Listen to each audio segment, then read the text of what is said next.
Braves are baseball's team of the 90s. They have played in every NLCS since 1991. But only once have they won it all. That was 2 years ago. Now their ace, Greg Maddux, has been beaten twice. And they are one loss away from having their return trip to the Fall Classic canceled. Over the last year, Atlanta has committed well over $100 million to build and maintain the best pitching staff in baseball. They didn't do it to stop short of the World Series. For the Atlanta Braves, the words, "wait till next year," offer no comfort. Game 6 next.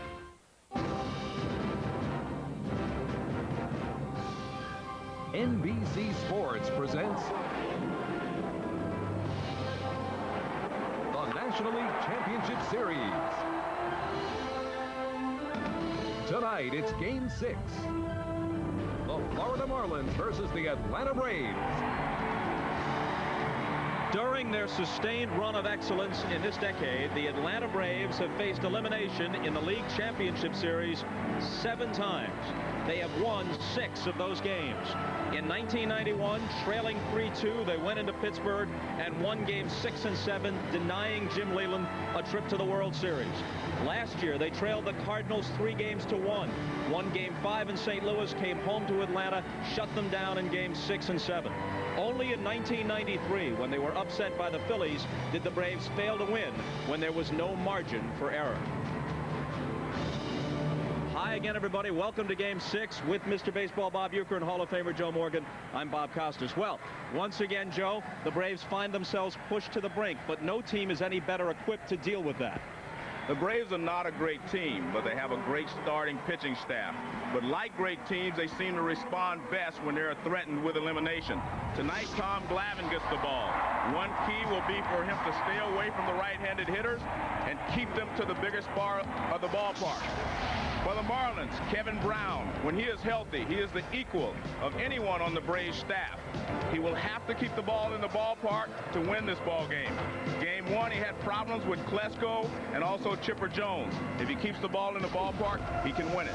Brown wasn't at his best in game 1, but he was the winner over Greg Maddux. He says that he's okay after the intestinal flu kept him out of action over the weekend in Florida. He's ready for game 6. Now, we can't say that the Marlins exactly busted loose offensively in their game 5 win. In fact, they had only 5 hits, but a good sign for them. 4 of them came from guys who had been completely silent prior to that. Well, one of the people that we had talked about was Bobby Bonilla. Going into that game was only 1 for 15, but he came up with 3 big base hits, including a run-scoring single in the opening inning. Then in the 7th, a key double by Bonilla, followed by a base hit by Jeff Conine, who was nothing for 13 in the series. It scored the winning run. Marlins win it by a score of 2-1. In a close game, defense is critical. Here's a great throw by Johnson with Renteria covering at second base on a beautiful play to cut down Kenny Lofton. Bob, they won it 2-1. There's no question that right now the Marlins have the advantage. But remember, if there is a game 7, the matchup is rookie Tony Saunders against John Smoltz, one of the game's greatest ever postseason pitchers. So maybe tonight has to be the night for the Marlins with Kevin Brown going. You are watching the 1997 Major League Baseball playoffs on NBC Sports. It feels like fall tonight. Game time temperature 57 degrees in Atlanta. The lineup for the Marlins includes Craig Counsell at second base. Ordinarily, when a left-hander pitches, Kurt Abbott, the right-handed swinger, has been starting at second. But Leyland likes to have Counsell in there when Brown, who relies on the sinker ball, pitches because he feels Counsell is his better defensive second baseman. Now left-hander Tom Glavine working tonight. Good fastball and a curveball. Mixes in a changeup occasionally. But the one thing about Glavine, and we touched on it earlier, he's going to stay consistently away from right-handed batters, pitching off the outside corner. And we'll see how big Frank Pulley's strike zone is tonight. Could be a key factor for Tom Glavine. Now let's take a look at the Braves defensively. Oh, are the 6 postseason errors that they have made. Lofton, Lockhart, McGriff, Chipper Jones, Klesko. The Braves handed out 50,000 of those foam tomahawks, so the tomahawk chop will be even more in evidence tonight as they face elimination in Game 6. Tom Glavine about to make his 20th postseason start. 2-0 in this year's playoffs. Beat the Astros in the division series and was masterful against the Marlins here in Game 2. Devon White, the switch hitter, lines the first pitch into center. Lofton closing ground, can't get there. First pitch single to open the game. Well, he ran his customary fastball away, and Devon White hit it off the end of the bat, and it dropped in front of Lofton for a base hit. You see Javi Lopez set up out there. Devon White actually went out there. I kind of like that. He made an effort to go out there to get that baseball. I don't think he should have tried to pull it, but he did make an effort to go out and get it. That's something they did not do in Florida against Glavine. Now Renteria led the majors with 19 sacrifice bunts. Jones in close. He squares, pulls back, takes a ball.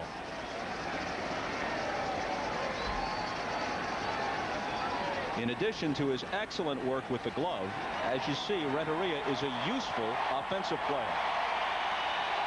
He's a very useful number 2 hitter because he can hit the ball to the right side, move runners along, and he can sacrifice in certain situations.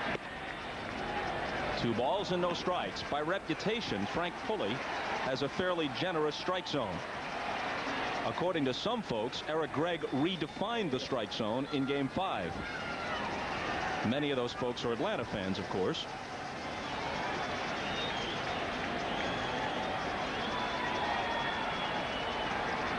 The 2-0 pitch. 3-0. Well, there's an outside corner strike, and then there's that fastball that Glavine really runs down low and away. And here on Renteria, he's gone out there 3 times, and Renteria hasn't offered. That last one missed by about 6 inches off the outside. Sheffield is on deck.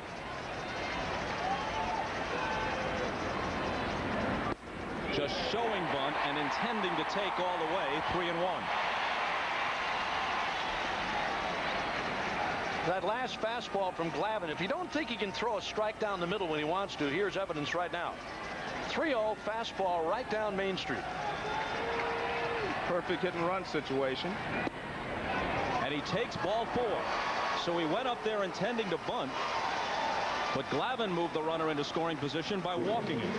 Well, when you fall behind Renteria here, he squares around first time, second time, outside, and now 3-0. He takes the strike. He was going to take this pitch here, and then they were going to hit and run on the 3-2 pitch. But Glavine does what he cannot afford to do, and that's give the Marlins some free bases. Florida has hit only 1 home run in the 5 games so far in this series. Sheffield has it in Game 3 off Smoltz.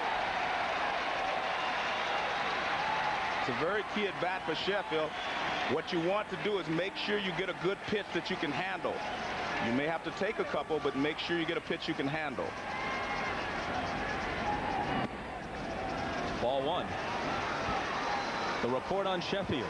Well, they're going to stay away from him. They do not like to throw him fastballs in. He's a great fastball hitter, but he's a very good hitter because he has a very quick bat.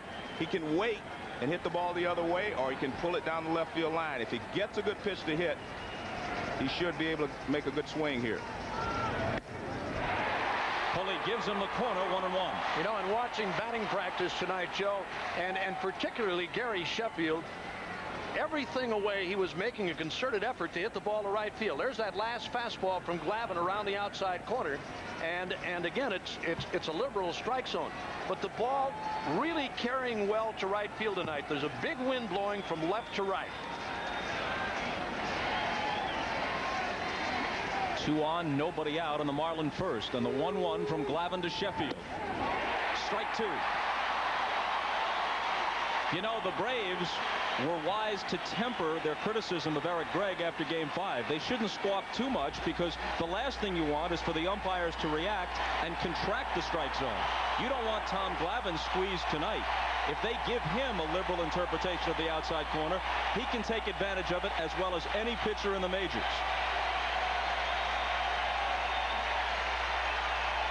The 1-2. Now there's the one instance where Glavine comes inside on Sheffield. We talked about that earlier. Every once in a while, Glavine's going to come in there. And when he gets you looking away, as he has Sheffield here, he tries to bust him on the inside. Sheffield's very quick in there and just got a piece.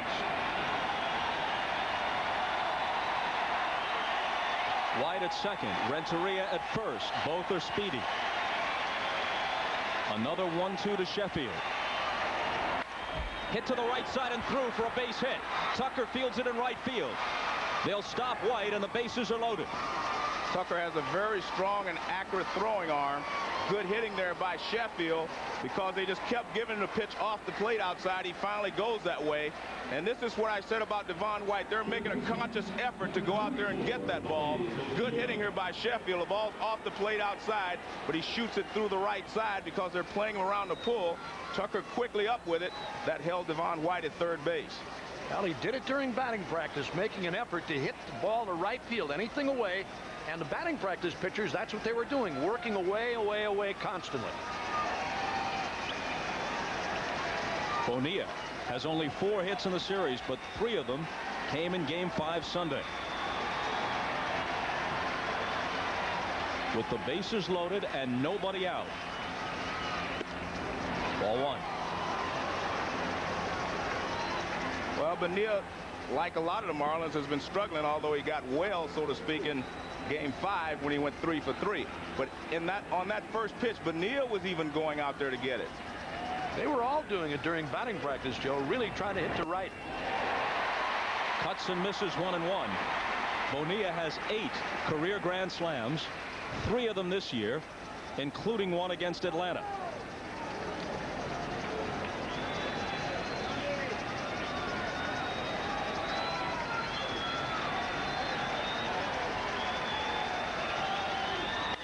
Rips it to left for a base hit. White scores.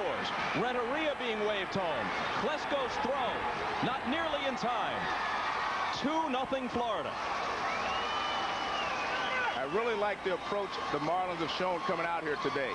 They're going out to get this fastball from Tom Glavine. This pitch is away from him, but Neal goes out and pulls it in the hole. When you go out to get it, you don't always have to go the other way. If you keep your front shoulder in, you can still pull the ball. So he keeps his front shoulder in. He rips that ball into left field for a base hit, and 2 runs scored as Klesko's throw not strong enough to get Renteria as he comes in. So Bonilla, previously slumping, now has hits in his last 4 at-bats. Well, he's the guy we talked about on Sunday that they needed. He responded with 3 hits there. The other thing I might point out here, Klesko, after that shoulder injury in Florida, maybe having a little tenderness and having a tough time throwing. That ball didn't have much on it. Glavine's history always has been that he's shaky in the first couple of innings. It wasn't that way in Game 2 of this series. Most good pitchers, if you're going to get them, you have to get them early before they find their rhythm. His first one to Conine, who looks to bunt, pushes it toward first. Glavine bare hands, and that's the first out on a successful sacrifice. And a much different approach by Jim Leland. In Game 5, he let Conine swing with a runner at second base against Greg Maddux to drive in the go-ahead run. Here he decides, I'm going to go for a big inning here in the first. He's trying to give Kevin Brown a lot of working room. Sometimes, Joe, before a pitcher gets his rhythm, the dance is over.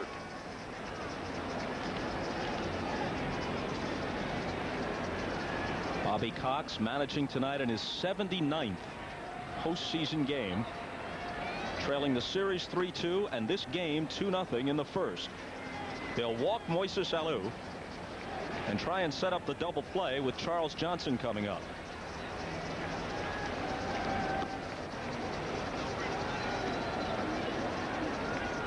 Johnson is just 4 for 23 this postseason.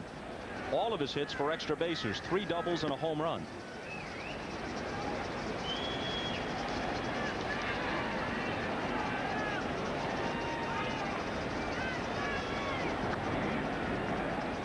So 4 high and wide to Alou.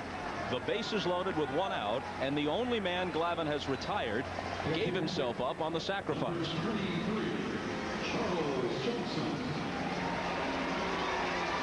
Charles Johnson, looking at what he's done this season, 53 of his base hits to right field, I should say to left field, and every once in a while to center, occasionally to right field, and a plane straight away, straight up and down the Atlanta outfield. That's kind of the hit chart of a lot of young players who are trying to pull the ball early in their career. Glavine in hot water on a chilly night works to Johnson. Foul back. Well, he took a shot to right field, Joe, on that first offering from Glavine. Fastball around the outside corner, and he tried to go to right. From the first hitter tonight, Devon White, they have all made an effort to go out there and get that fastball. They're going to make Glavine pitch them inside, and if he does pitch inside, you are more susceptible to making mistakes and getting the ball hit out of the ballpark. Did that hit the bat or hit him? Hit him. It hit him to force in a run. That's an example of what I was talking about. They made him start to come inside. He tried to come inside, and he doesn't like to pitch inside. This ball gets away, and it hits Charles Johnson. See, Johnson went out there on the first pitch, so they're going to come inside. Well, they come in too far, but that's the mistake you make when you're not used to pitching inside. You're susceptible to leaving the ball out over the plate, or worse, in this situation, hitting the batter with the bases loaded. All this has been caused by their different approach to Glavine than they had in Florida. I don't know where that ball hit him. It almost looked like a foul ball. If it hit him around the elbow or around the hand, that ball really jumped and sailed back behind home plate. It almost looked like a foul ball. Let's see where it hits him. On the elbow, or just above the elbow. And again, Johnson, just above the elbow, got nailed by that Glavine fastball. Now Craig Counsell hitting in the 8th slot. 3-0 Florida and a called strike.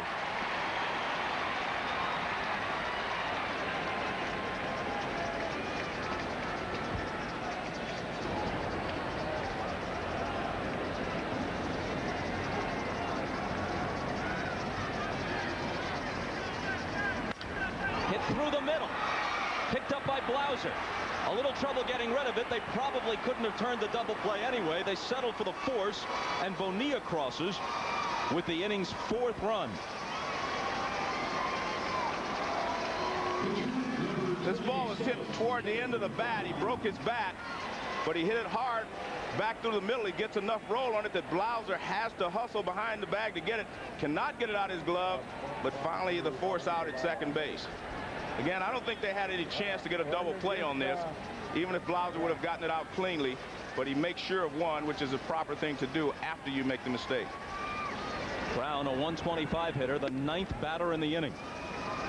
Remember back in Brown's start here against the Braves with the runner aboard when Jim Leland had him up there hitting and running? I mean, he was up there whacking in that game.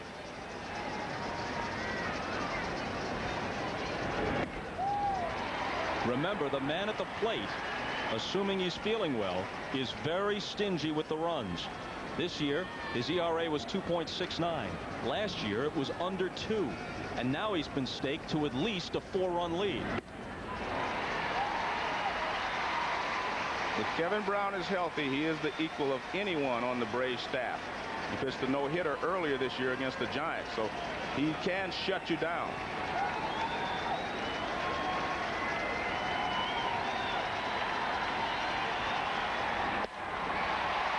Finally, Glavine closes out the top of the first, but 9 men bat, and 4 of them score.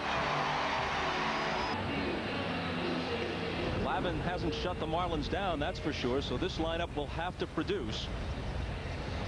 Lofton has just 5 hits this postseason, although in fairness to him, he has hit several balls hard and been denied. Javi Lopez was the MVP of the League Championship Series against St. Louis a year ago. He has just 1 hit in this series so far.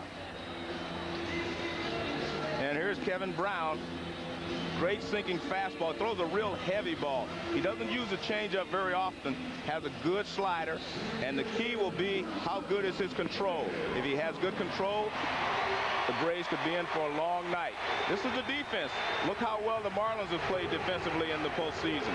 Renteria has been the star as far as I'm concerned, along with Charles Johnson behind the plate. They have proven that they're young, but they know how to play this game.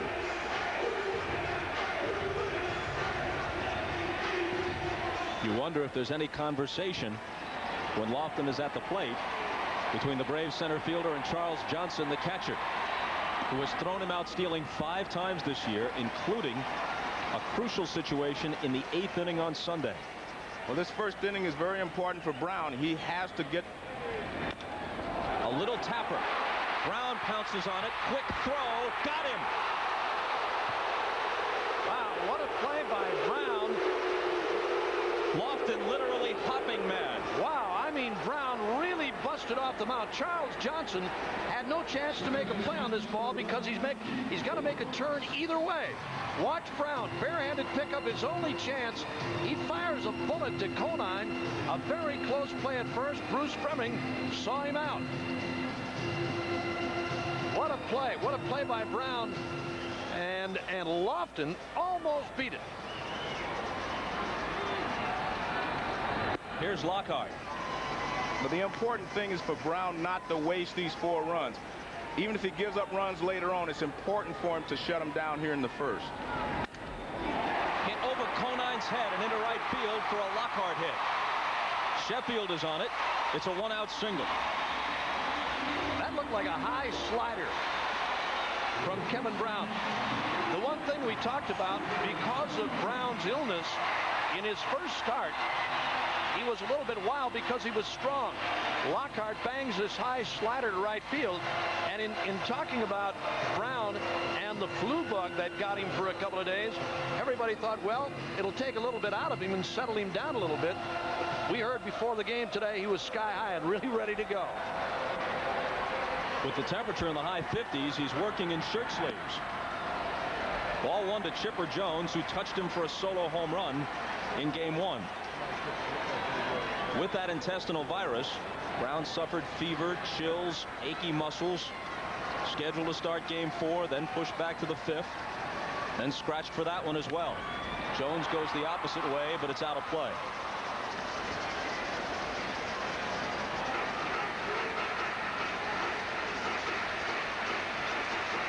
Chipper has 2 home runs in the series in each of the first 2 games here in Atlanta. He also hit one in the division series against Houston.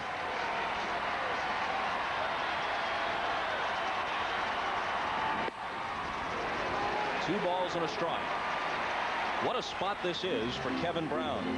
He's a Georgia native, lives in Macon, was an All-American at Georgia Tech. Trying to close the Braves out on their home field. In the air to center field and deep.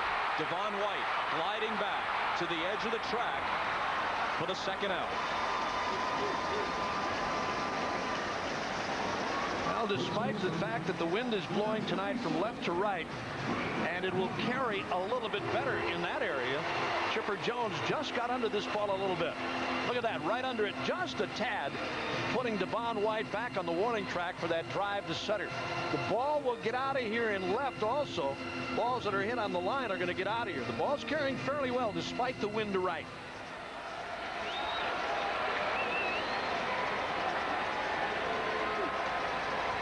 McGriff. Strike 1 to him. Kevin Brown has started 33 games this year and allowed more than 4 runs in just 5 of them, leading 4-0 in the first here. A ball and a strike. McGriff is 6 for 17 in the series. Does not have a home run this postseason.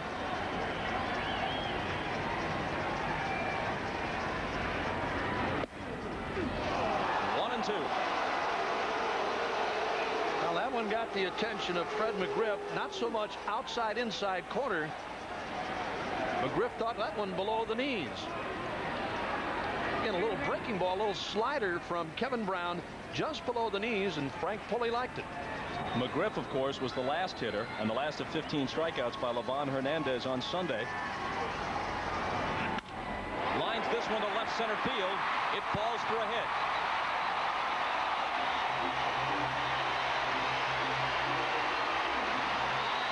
This is the way Kevin Brown pitched him in game 1, and he gave up the home run to Chipper Jones and Klesko. He's tried to jam or stay in tight on the left-handed hitters.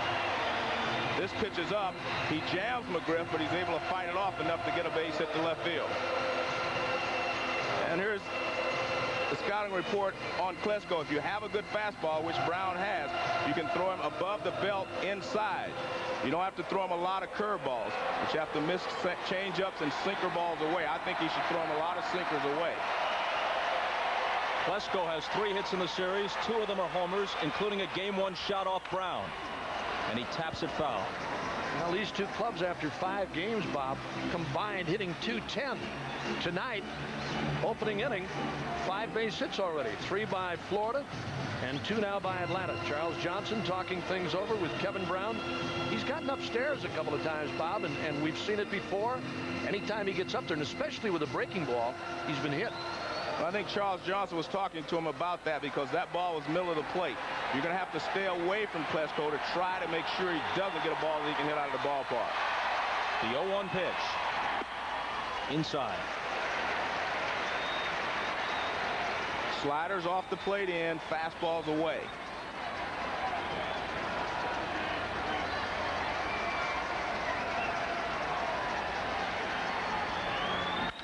Hit hard. That should produce a run. Charging is Sheffield.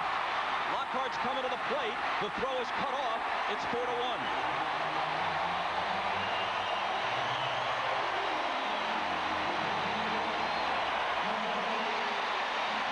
Watch this pitch. It's supposed to be a sinker away. He gets it in the middle of the plate. Charles Johnson is set up away, and this is in the middle of the plate. See, Charles is away. See where Charles is? He thinks it's going away. That's a sinker in the middle of the plate, and that's why Klesko was able to pull it. You're trying to stay away. You have to make sure you get it away. And that's a big base hit. Not just drove in 1 run, but just the fact psychologically it gets the Braves back in this ball game. Big base hit with 2 outs, Joe. Lopez hit sharply to short. Renteria has it. Counsell at second for the force. 3 singles produce a run, and after 1, the Marlins 4 and the Braves 1. NBC's coverage of the National League Championship Series is brought to you by Micron Electronics. Now you know. Call 1-800-MICRON-PC. And by MCI. Is this a great time or what?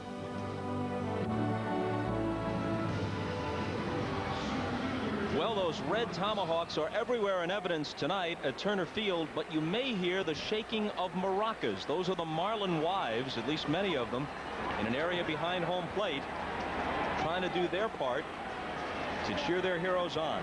Devon White as we start the second. He began the game with a soft single to center and scored the first of Florida's 4 runs. But he also showed Glavine that they were going to have a different approach against him tonight than they've had in the past. 1-1. Glavine won Game 7 with a shutout in the LCS a year ago. Won Game 6 on a combined 1-hitter with Mark Wohlers to clinch the World Series in 1995. He was brilliant in Game 2 of this series. That last breaking ball from Glavine down low and inside after going away on White with a fastball, comes back inside with that slider and jammed him. He missed it. But Glavine was rocked for 4 runs in the first tonight. 2-2. See, just walking across the plate there by Devon White tells Glavine that we're not going to let you take us away like you have in the past. You throw it out there, we're going to come out there and get it. But again, that's going to force Glavine to have to pitch inside a little bit more than he likes. Tried to get him to go for a pitch in the dirt, and he did as they checked with Bruce Fleming at first, and he punches him out. Instead of trying to come inside with the break fastball, he tries to come inside with the breaking ball, and he gets Devon White to chase it. But if you take a look at Devon White's upper body, watch where he goes. He's going out to get the ball. That ball breaks down and in from Glavine. Renteria walked his first time up. Takes a strike. Frank Pulley, as we told you, is the plate ump. Bruce Fremming, who made that last call, is at first. Charlie Williams at second. Mike Winters at third. Left field line, Jerry Lane. Right field line, Eric Gregg. Into shallow center field with Lofton sprinting in, but it drops in front of him. Well, another broken bat base hit by the Marlins, this time by Renteria. And again, not a bad pitch by Glavine. Renteria got enough to drop that little flare in the right center. This pitch inside, just about trademark high, and he broke his bat, but picks up the base hit. Lofton coming on from center, but can't make the play. You can get base hits if you get jammed. You do not get base hits most of the time if you hit it toward the end of the bat. Sheffield, a dead pull hitter, went the other way with an outside pitch and poked it into right for an RBI, his first time up. And he rockets this one to left, but foul.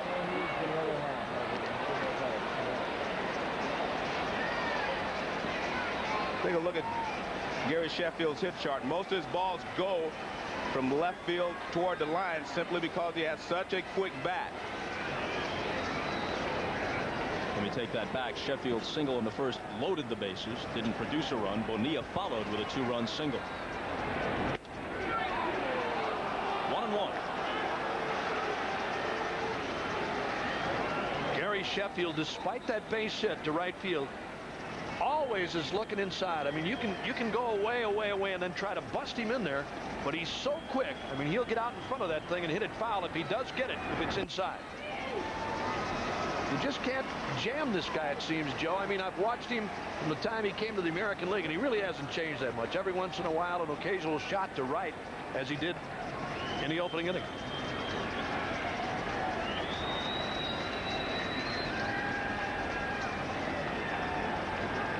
Glavine's 2-1 pitch. Outside, 3-1. Ted Simmons, the former Cardinal great, one of the best catchers of his era, and a terrific pure hitter. Played a few years with the Braves at the end of his career. Now a scout for the Cleveland Indians, has told us many times that he thinks Sheffield has the fastest bat of any hitter in the major leagues. The 3-1. Full count. There's a surprising take by Sheffield. This pitch is I think, in Gary's wheelhouse. Glavine again with a fastball. This ball splits the middle about knee high. I mean, there's a ball that he can really get some lift on, but he took it.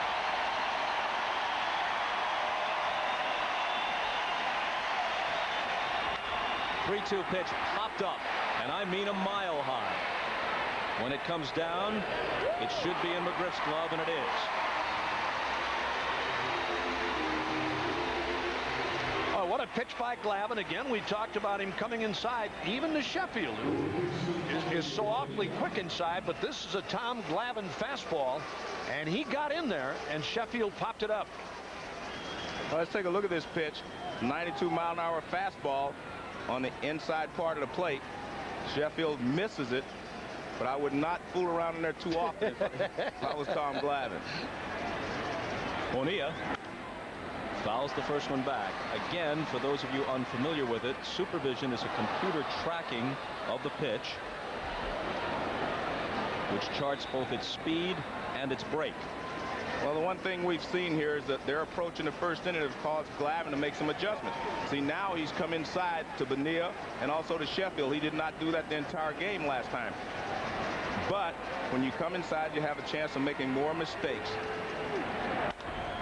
Bouncing ball to short.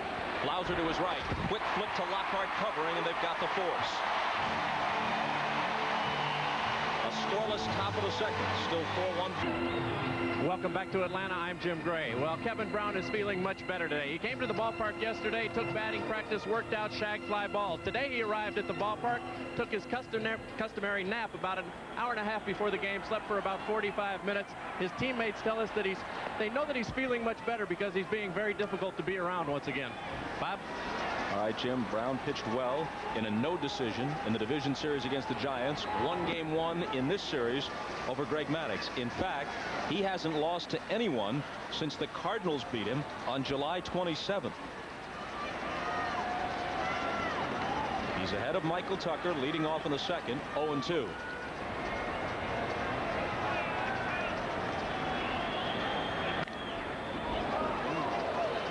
Tucker is 1 for 6 in this series. The one hit was a homer on Sunday off Glavine Hernandez, producing the only Atlanta run. One of only 3 hits they managed against the Cuban right-hander.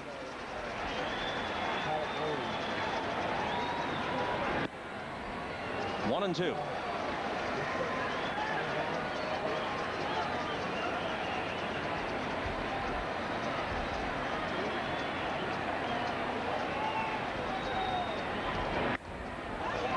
Two balls and 2 strikes. Brown still having a little trouble early in this game locating his fastball. He's been fairly decent with a slider on this hitter, Michael Tucker.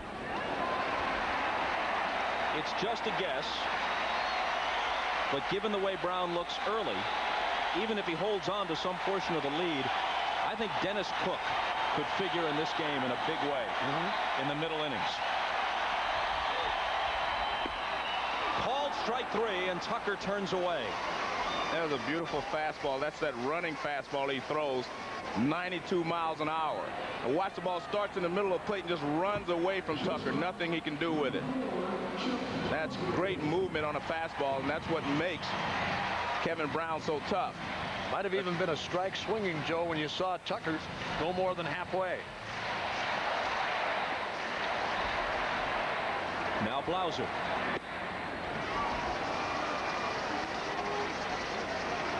This series might have special meaning to him. He's been with the Braves a long time, but he was hurt during the '95 World Series and didn't play.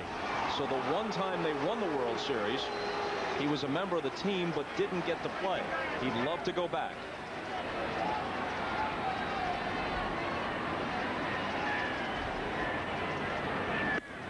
One and 2.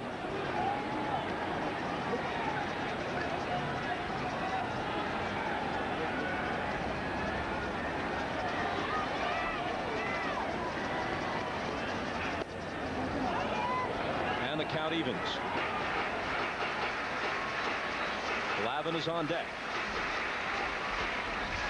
Bottom of the second. 4-1 Marlins.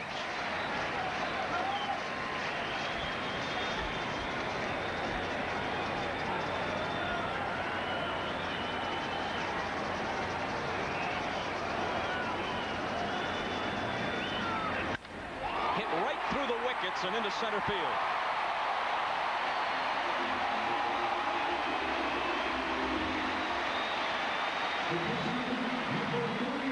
It's a low fastball to Blauser, and he hits it right back through the middle.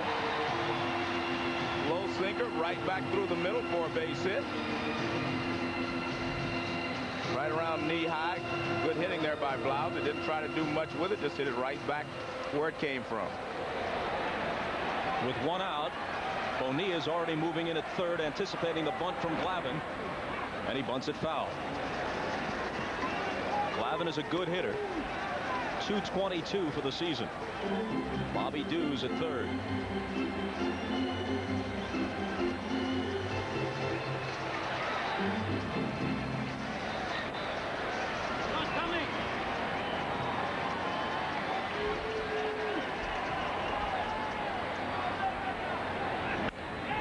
Bunts it hard in front of the plate. Brown only looks at second, takes the sure out at first with Counsell covering.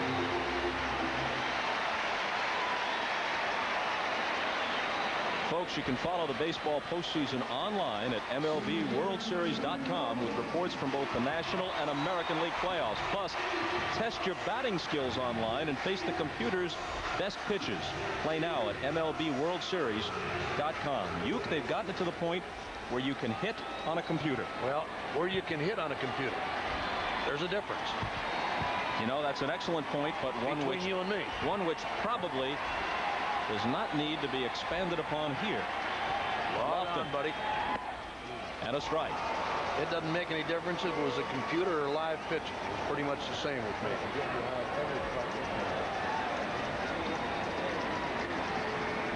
Sad story for Lofton this postseason, and as you see, without a steal on 2 attempts.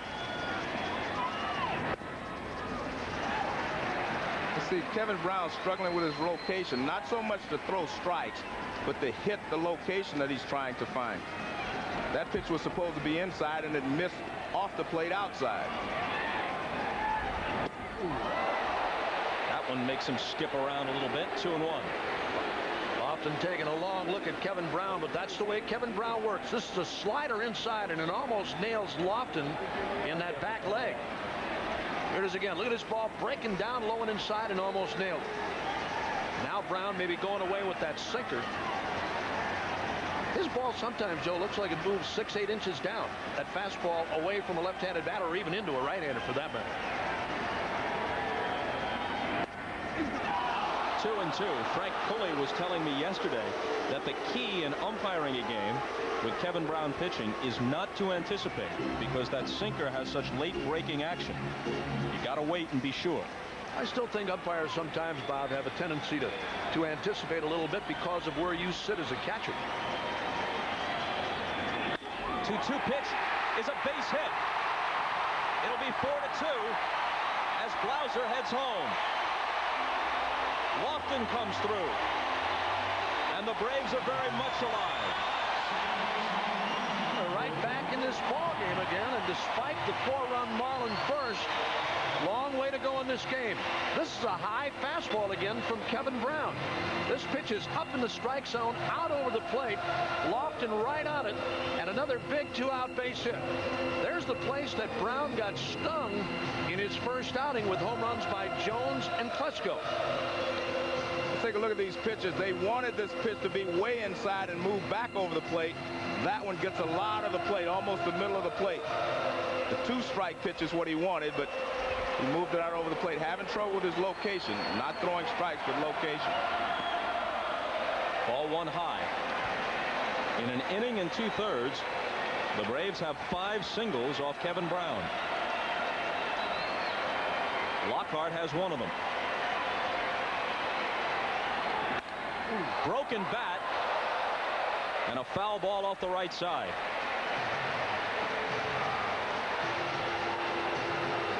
Lockhart left with the splinters. The barrel headed out there like a javelin in the direction of Lofton, the runner, and the first baseman Conine. I don't know if Conine saw the barrel into that bat. Yeah, he did. I know he saw the ball going foul. I was wondering if he saw the barrel into that bat coming right at him. That's the kind of pitches that Brown loves to throw. I mean, either jam you or right off the end, that sinker down low and away.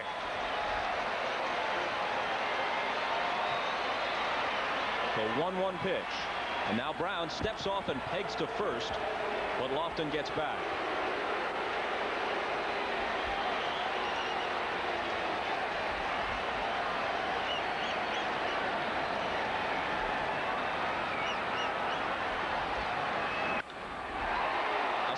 Foul. Joe, he's really been up tonight in the first couple of innings. I mean, everything has been upstairs. Fastballs, sliders, everything upstairs. This pitch up again. Pulled by Lockhart down the right field line. This guy, Joe, again with that wind blowing the way it is to right field tonight. All these left-handed batters, I mean, something up and in the middle or to the inside can hit you out of here. When you think about the psychology and strategy of a baseball game, especially a big one, the second run is huge. Now every time a man gets aboard, the tying runs at the plate. Lofton's running. Johnson's throwing. And the ball skips into center. Lofton pops back up on his way to third. Well, as good a play as Renteria made in Game 5, this is not a good play by Renteria. If he gets there and catches the ball, Lofton is out again. Watch this throw. Lofton takes off. Charles Johnson gets a pretty good pitch to throw. Now watch where the ball is. All you have to do is catch it. He did not catch it. He was late getting there, and that's why he didn't catch the ball. Now watch, see, he's late getting there. That ball is there in plenty of time. If he would have gotten to the bag quicker, he would have been able to make the catch and the tag. And now Lockhart hits one softly down the right field line, but it's in a perfect spot. It drops, and the Braves are within one.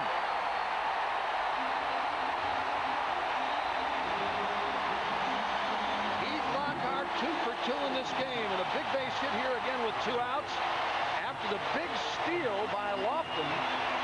And a tough error charge to Johnson. That ball should have been handled, but there's Lockhart again, who Bobby Cox says has been outstanding for the Braves. Comes up with a big 2-out base hit again. They're within 1.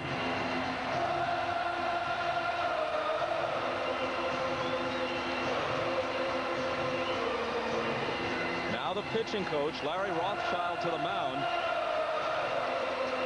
The stolen base by Lofton sets up this 3rd run. Stolen base and error 2. So Charles Johnson, who has not committed a regular season error since the middle of the year 1996, covering 171 games, has been charged with 2 throwing errors in this series. Now that's a tough error for a catcher to take. That was a perfect throw, and Joe described it right. Renteria, all he's got to do is catch the ball. The throw was right there. He should have been out. Chipper Jones flied to deep center his first time up. Suddenly the tying run in the person of Lockhart is at first. 4-3 in the second.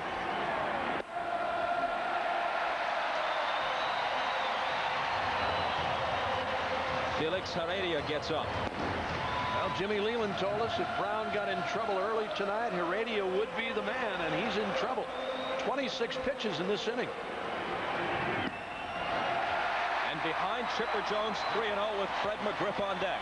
Well, the one thing I don't really understand about the pitching pattern of Kevin Brown today, as much success as Hernandez had staying away from them, he has pitched them inside, and when he's gotten the ball up, he's jammed several hitters. But because the ball is up, they become semi-line drives and base hits. Now the tying run moves into scoring position as Jones walks on 4 pitches. You got to wonder, too, with the intestinal flu that Brown had, and despite the fact that everybody says he came here feeling really good, he doesn't look anything like he did in that opening game when he had much better velocity for a longer period of time. Despite the fact that he was a little erratic, he was throwing harder.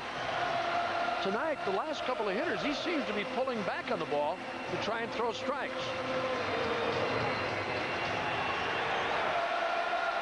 Now McGriff, who singled his first time up. A hit here could tie it. Bouncing ball wide of 3rd and foul. That's the kind of pitches that he should be trying to make, though. He was trying to get inside, and they're moving out over the plate. Started over the plate, let it move away. Now, this is the Kevin Brown sinker that causes hitters so much trouble. That ball is sinking away from them. But when the ball is up and in, even if you jam them, as he's done here, as he did with Lockhart, it still becomes a base hit when it's up and you jam the hitter. Chanting and chopping at Turner Field. 0-2. Those are the 2 best pitches he's made this entire inning. Sinking fastballs away from McGriff. Let's take a look at Brown. See if he stays on top of this sinker. Yeah, see, that's why that ball is really moving away. Stayed on top of the sinker and it moved down and away from McGriff. 2 on, 2 out, 2 in, and the 0-2 pitch. Got him looking. They score 2 and leave 2, but now they're within 1. When they finished their first turn at bat, the Marlins led Tom Glavine 4-0. Down to 4-3 now as Conine leads off the 3rd.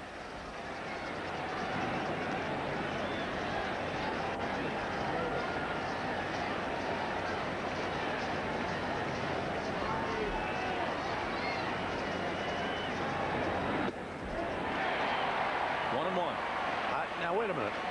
I might have a little problem with that last fastball. And again, I know everybody's got their strike zone, but this one looked a little bit wide. Cuts and misses 1 and 2. There's nothing wrong with that one. That was a good pitch and a swing by Conine. Sometimes it's kind of tough to chase those outside fastballs on your first swing.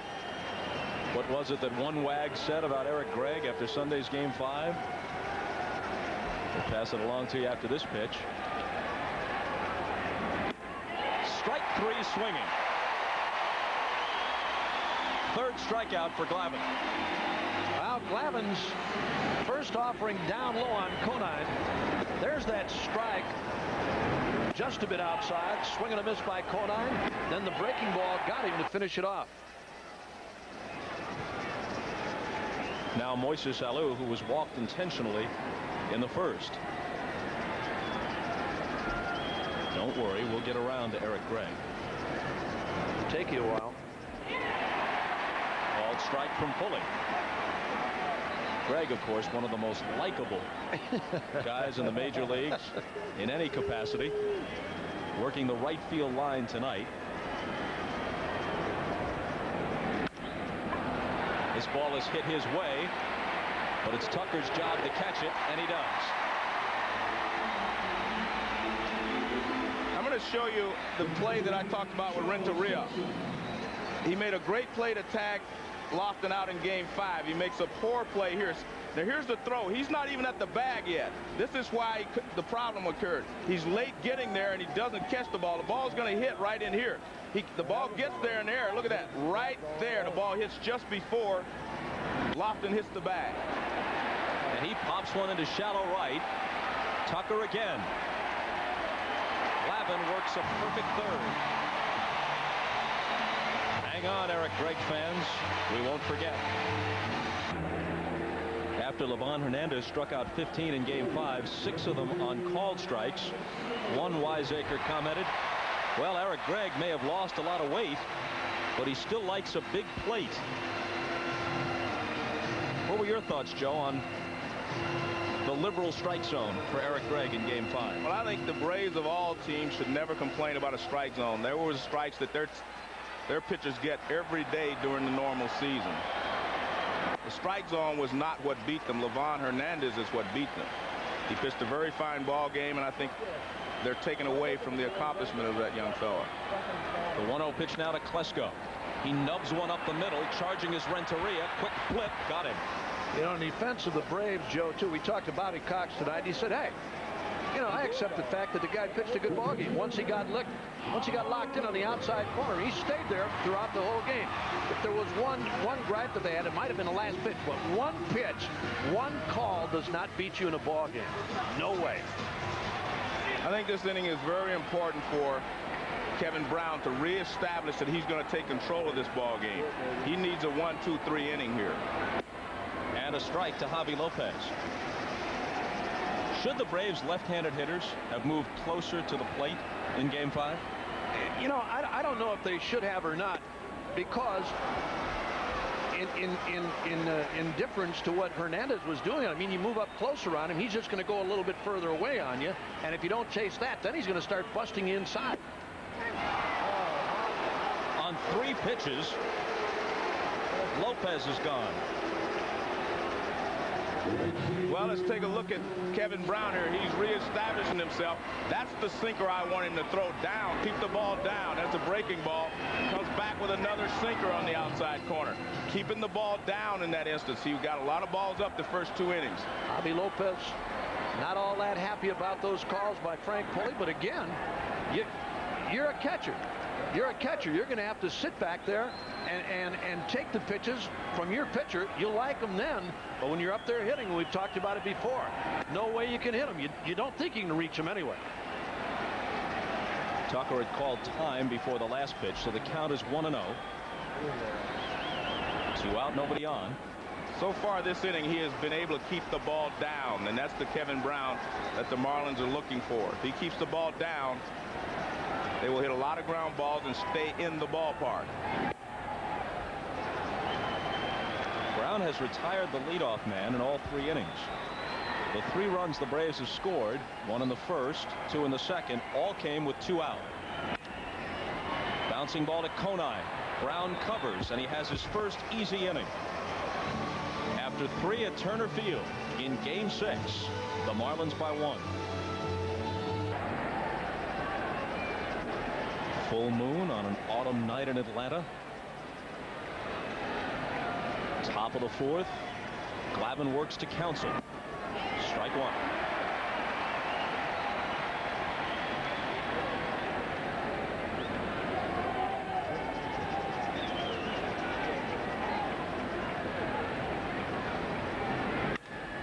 Bouncing ball, Blauser to his right. Long throw and a tough one. McGriff with the scoop. And Fleming with the safe call, and he might have been safe even had McGriff come up with it. He had called him safe. Nice play by Blauser, but he was off balance. This ball is hit in the hole. Now watch what. See, Blauser tries to round it, has to take a couple of extra steps, throw across his body, and you can see that he does have it beat. Good hitting here by Counsell. Takes the ball, goes the other way. Blauser on the run, had to take an extra step, and that's where he lost the play at first base. Brown looking to sacrifice, deadens the bunt. Lopez's play is to first with Lockhart covering.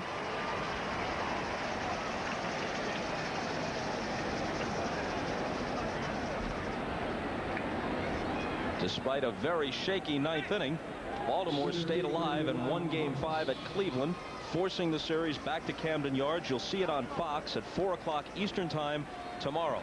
If the Braves win tonight, and there is a Game 7, Smoltz against Saunders will be here at 8 Eastern Time from Turner Field.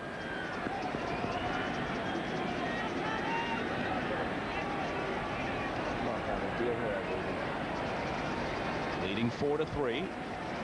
The Marlins have a man in scoring position with 1 out. And a ball to Glavine White. Jim Leyland talked earlier tonight about the fact that if indeed the Marlins do lose this game, he does feel comfortable tomorrow with Saunders, who's beaten the Braves 3 times this year. They really want this game, of course. That's understandable. It would wrap it up for Florida. Check swing. Glavine is on it. Underhands to McGriff. Counsell on to third with 2 out. Well, in difference to what Glavine White did his first time up when he tried to go to right field. Here's that little fastball again from Glavine, tailing down low and away, and Glavine White on a check swing. Easy 1-3 ground out. In difference to what he did the first time when he really strided into that ball, strided toward right field and took it that way. This time his stride straight away and that little grounder, little check swing ground out. Now Renteria, who's walked and singled. Ball 1 outside.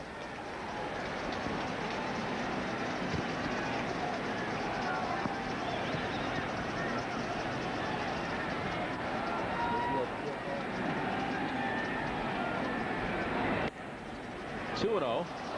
Perhaps you can hear the sound of those maracas wielded by the wives of the Marlins players as Renteria hits here in the 4th. Perhaps our field mics are picking up that sound for you. If you're Renteria, you should make sure you get a good pitcher. You have Gary Sheffield on deck. Make sure you get a pitch that you can handle. He could not handle that, so I'm glad he took it. And I'm sure he is too. These are either maracas or Jim Fowler's in here tonight with some sort of snake display. Huh?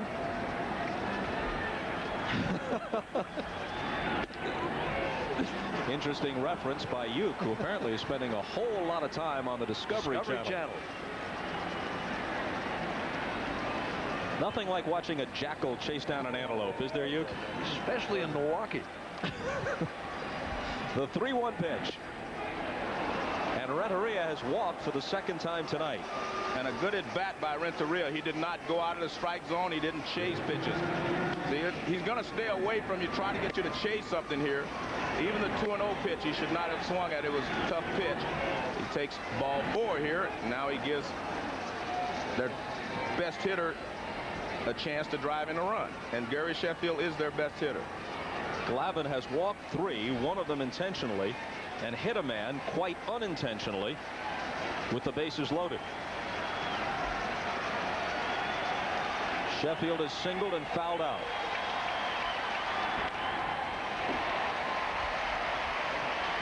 Sheffield just pulled off of that pitch a little bit, that ball upstairs and out over the plate. He just pulled off of it a little bit.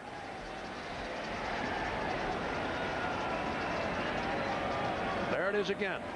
That pitch upstairs, and Gary just pulling off a little bit. If you're Gary Sheffield, you can look out over the plate and still handle Glavine's fastball inside.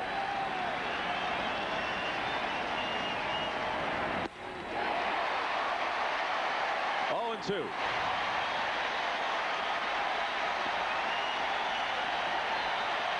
Well, as were the Florida fans into that game on Sunday. They're on their feet here in Atlanta.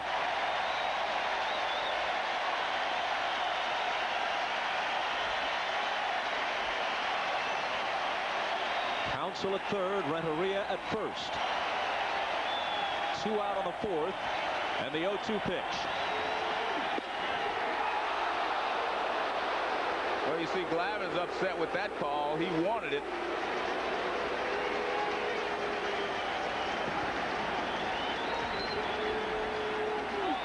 And you can see Javi Lopez pulling the ball down.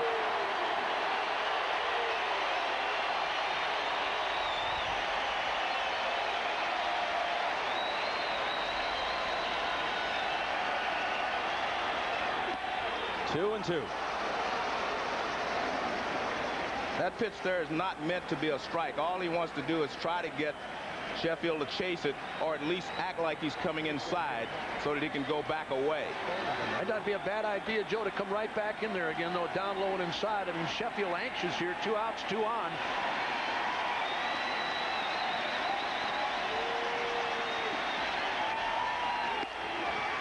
Full count. You do not want to take too many risks with Gary Sheffield. You're not going to go inside too often. You want him to chase something if you go in there. Counsell at third. Renteria will be running with the pitch from first. Bonilla, who's hot all of a sudden, is on deck.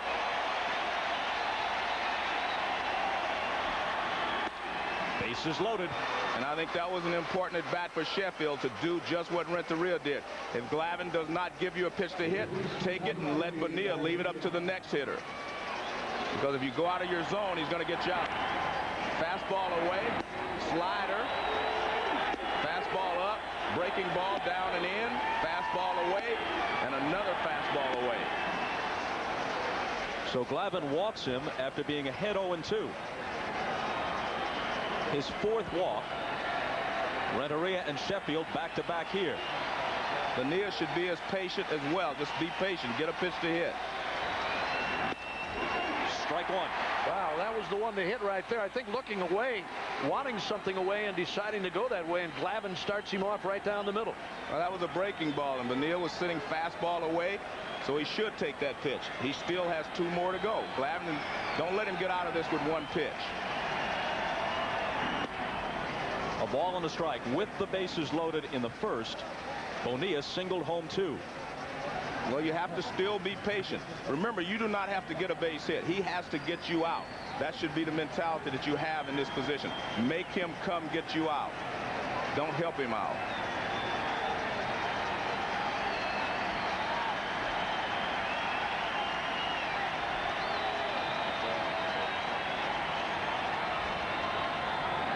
This ball is walloped toward the gap in left center, and Kenny Lofton sprints over, reaches up, and makes the catch. Right on the button. But Bonilla is denied with the bases loaded. He was very patient, and he got a pitch to hit, and he hammers it into left center field. Now watch Lofton. He cuts across and then has to run back. Now watch, he's going across the field there. Now watch him have to run back. He almost misplayed this ball, but a good at bat for Bonilla. I mean, he really drilled that ball, and another ballpark, that ball might have gone over his head.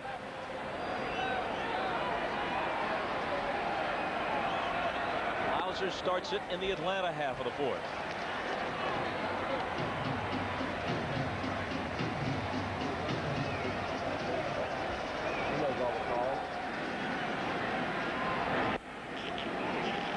Falls behind him 2-0. Now Kevin Brown finally working a 1-2-3 inning back in the third, but here he's 2-0 on Blauser.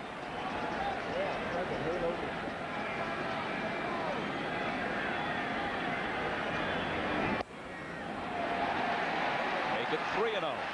Well, I think he's made an adjustment with his mechanics anyway, because all the pitchers the last 2 innings have been down. He was upstairs the first couple of innings. Ball strike. Well, his velocity is still there, 92, 93, 94 miles an hour. Blauser hit one right back at his leg back in the second inning. When he fell behind in the count then, he knocked one right back through the middle. Full count.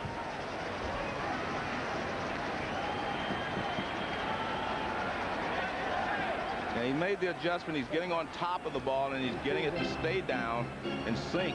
Before, he was upstairs a lot, and that's how he got hurt in the first 2 innings.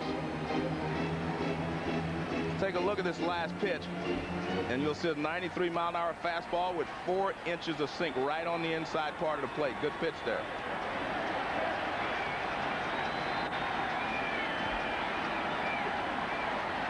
The 3-2. A chopper to short. Renteria in. Backhands and throws him out. Coming to NBC Friday, Players, Ice-T among the stars in a cutting-edge action series. We're not cops, not robbers. We're the good guys. Okay. Players premieres Friday on NBC.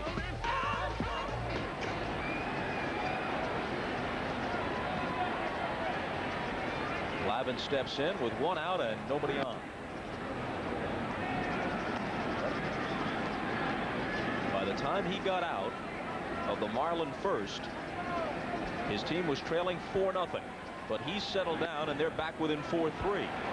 Kevin Brown again falling behind on Glavine's too low sinking fastball. I mean, you're better off down there. If you're going to miss downstairs, you're a lot better off than you are upstairs. Braves hitting for 3 runs on those pitches upstairs. A lot of base hits, high sliders for the most part.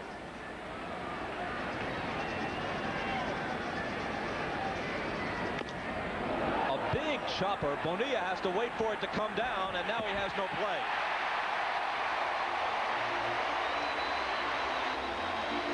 Well, that tells you that he really has his good sinker going. I mean, he hit right on top of it, hits home plate and bounces high in the air. No chance for Bonilla or anyone to make the play. But this is a good sinker. Hits right on top of the plate. Bonilla waiting, but nothing he can do.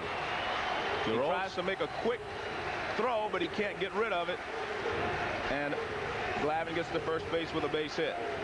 Watch this. You'll see Bonilla try to make a quick turn like he's a second baseman, get rid of it very quickly, but he's not a second baseman, so he can't make that play. That's one of those plays, Joe, where a Vizquel or an Ordonez grabs it barehanded. I mean, that probably was his only chance, if indeed he could have made it.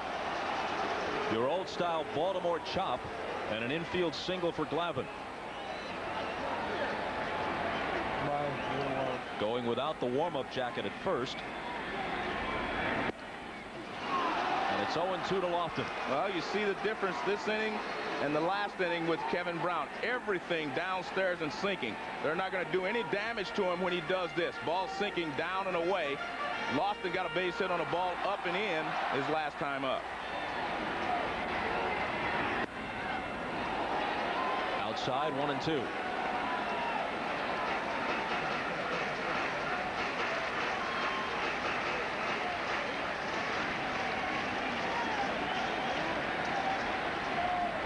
Lofton's 1 for 2. RBI single his last time up.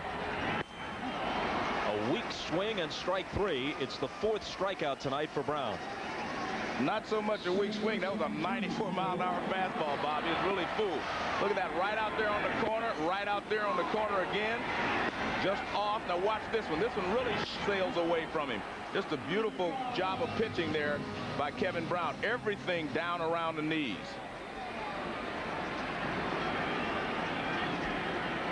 Lockhart's 2 for 2. No matter how many times you make up your mind as a hitter to take a guy like Brown the other way, there are some pitches that just freeze you. I mean, you're talking 93, 94 miles an hour and then a sinker besides.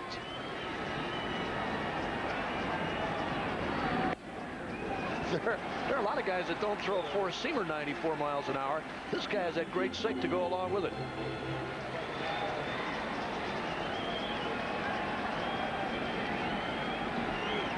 Two and 0 to Lockhart.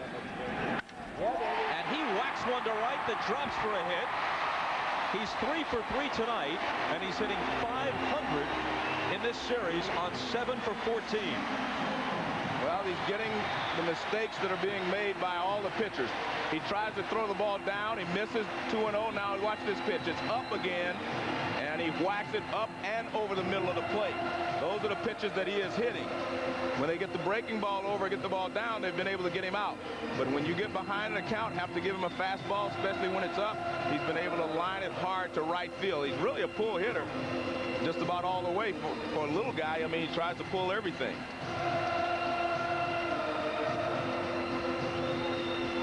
Glavine Glavine represents the tying run at second base. Chipper Jones, the hitter. Flied out to deep center and walked. Strike one. Again, he misses his target. That pitch was supposed to be away, but it was on the inside corner. Watch Johnson. He sets up. He starts to move away, and he has to reach back because the pitch sails the other way. It was supposed to go away, and it did not. Let's take a look at here. 94-mile-an-hour fastball. You can see that ball got a lot of the plate, almost in the middle, but it was down.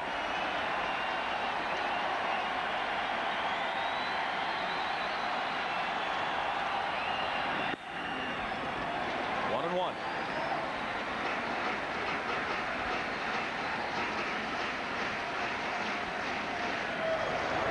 Brady is still throwing in the Marlin bullpen.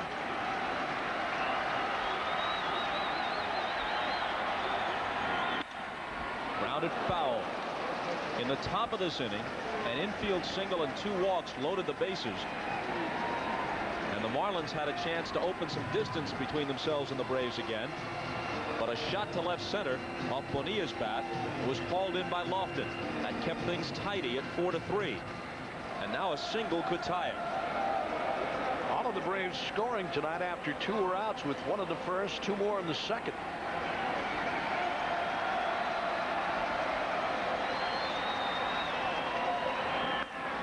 Two and two. He's really gassing up with fastballs now. That's 95 miles an hour. He's topped out at 95. That's his best tonight, but that pitch high and outside. Well, that's the problem he had in the first 2 innings. When he got in trouble, he tried to go with the fastball, overthrowing it, and he kept getting the pitches up.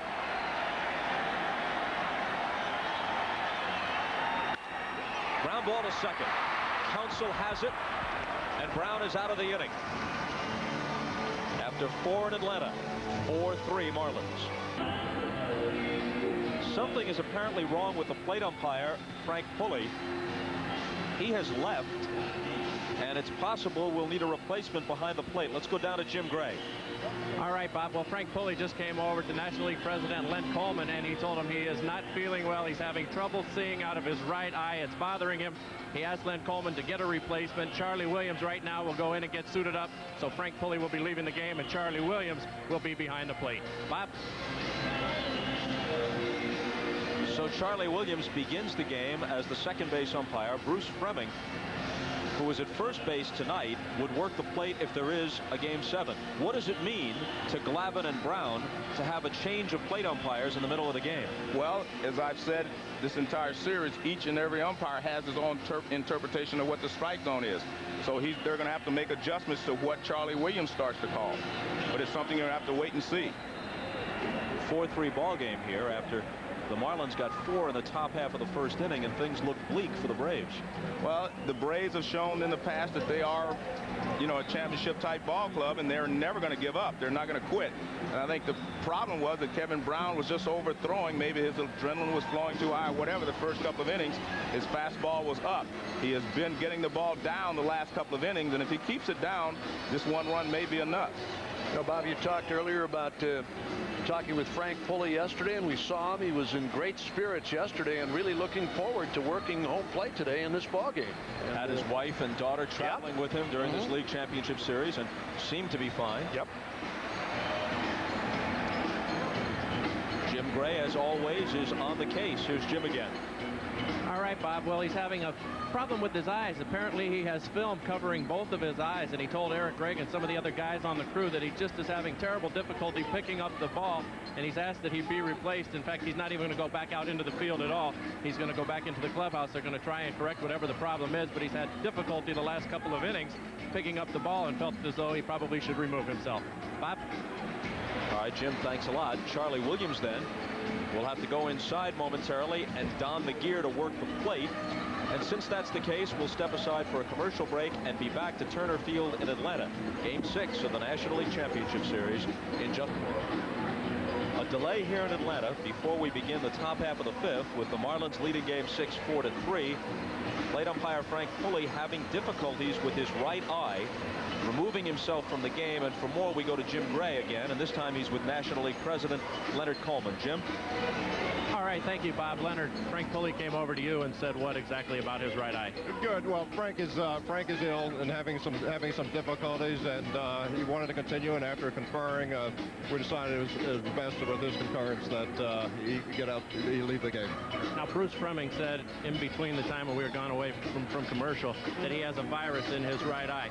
Was anybody aware of this before the game? No. And if so, why wasn't it handled before the game? Well, we were not aware that before the game, and Frank's as a veteran, and I think he did his first World Series in 1977 or 78, and I think obviously he felt that he could do the job umpiring tonight, and but the pro that he is, he came over and said he was having difficulty, and so we're making the change. Len, in your opinion, does it put in question anything that he has done up until this point? Well, I think, as I say, Frank Pulley is a pro, and has been a great umpire for 20-something years in the National League, and he felt as though right now that the change, we agreed the change needed to be made, so we're making that change, Jim. Is it your understanding that Charlie Williams will come in from second base and now be behind the plate? That is correct. Charlie will be coming in from second base and handle the plate. Thanks, Len. We may check back with you in a little while. Good. My pleasure. All right, Bob, back upstairs to you. So if memory serves, Charlie Williams was back at the plate for game 2 of this series here in Atlanta and pressed into service to work the second half of this one. While we have a chance, let's review the series to this point. It was Brown against Maddox in game 1. 5 unearned runs for the Marlins, and they win it 5-3 to take a 1-0 lead. Then the next day, Tom Glavine was pretty much as good as you can get. He got home run support from Chipper Jones and Ryan Plesko, and Atlanta headed to Florida, having split the first 2 games. Then it was John Smoltz against Tony Saunders in game 3, and Smoltz was overpowering for 5 innings, but then the Marlins got to him for 4 runs in the 6th. Charles Johnson with a bases-loaded double that produced 3, and Florida won the game 5-2. Glavine Hernandez picked up the win out of the bullpen. The next night, Denny Nagel goes the distance and wins 4-0 on a 4-hitter with 7 strikeouts. Kevin Brown still unable to take the ball for game 5, so the next day Glavine Hernandez starts and goes the distance, wins for the second time in the space of less than 48 hours, strikes out 15. It's a National League Championship Series record and ties the overall LCS record established just the day before by Mike Messina, who struck out 15 Indians for the Orioles and did it in just 7 innings. So the Marlins, with that 2-1 win, came to Atlanta ahead 3-2. They scored 4 runs in the top of the first here, but the Braves have scratched back with 1 in the first and 2 more in the second. It's a 4-3 game as we prepare to play the 5th, and we should be ready to play when we come back after this break.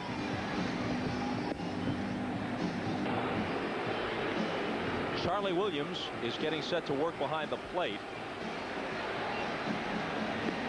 This has happened before in the National League Championship Series.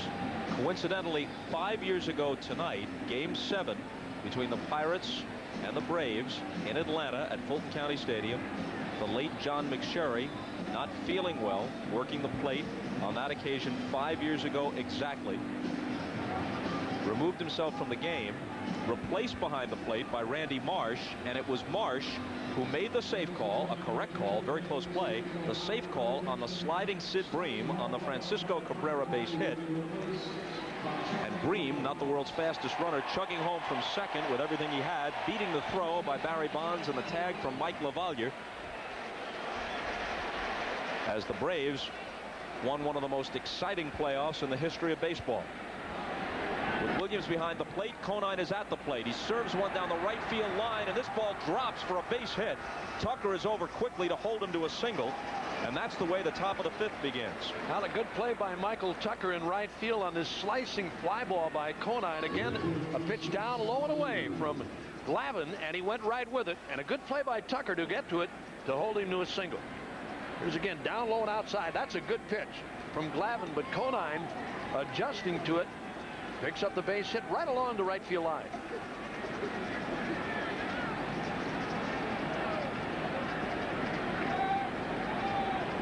It brings up Moises Alou, who's been intentionally walked and flied out. Ball 1 to him.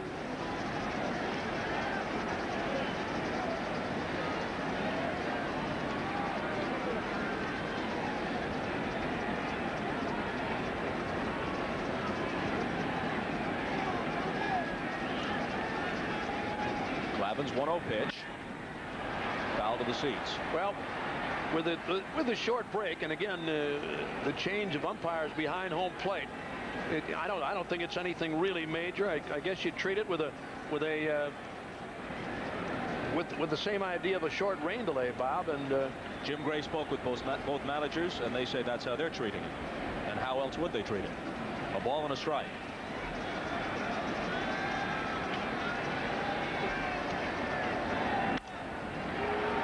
And that's out of play. And with the loss of Frank Pulley, Eric Gregg now moves from the right field line down the left field line.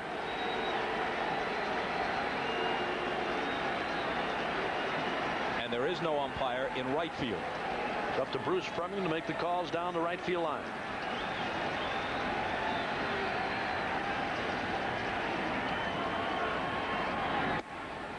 Two and two. It's one thing to go out and try to protect the outside part of the plate, to go that way. But the problem you have sometimes is your strike zone moves with you. So if you move like you're going to the outside corner, the pitches just off the corner look pretty good to you, and sometimes you swing at bad pitches. Moises Alou swung at a couple of pitches way off the plate outside.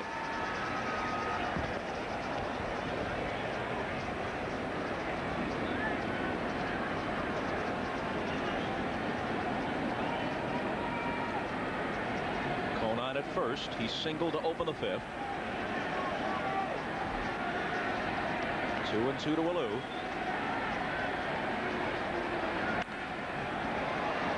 So with Charlie Williams back at the plate now, this is the second Tom Glavine pitched game, by coincidence, that he has worked in this series.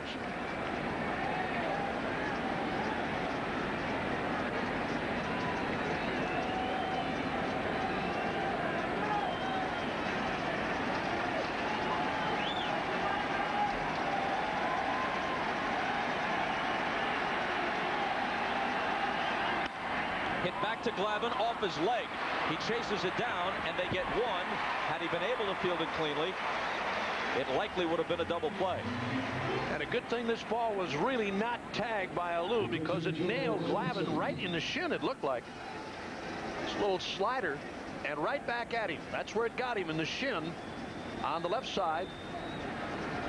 And again, the first reaction, always, I don't know how it happens sometimes. Pitchers sometimes get drilled by line drives and bullets hit back to the mound, but their first thought is always to get to the ball, make the play on the runner or the batter, and then take care of themselves. Good play by Tom Glavine.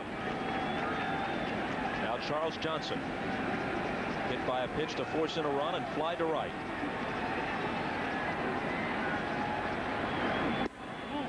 Conine at second with one down. We're in the fifth. 4-3 Florida. A win sends them to the World Series.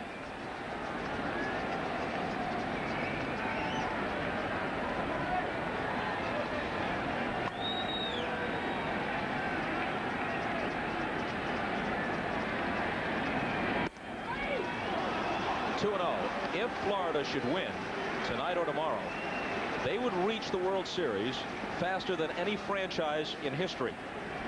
The '69 Mets made it and won it in the 8th year of their existence. This is just the 5th season for the Marlin franchise.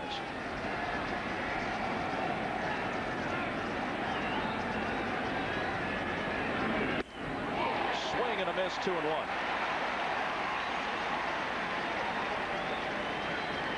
This is how quickly some other expansion clubs, the Brewers were the Seattle Pilots for a year before moving to Milwaukee, how quickly they made it to the World Series.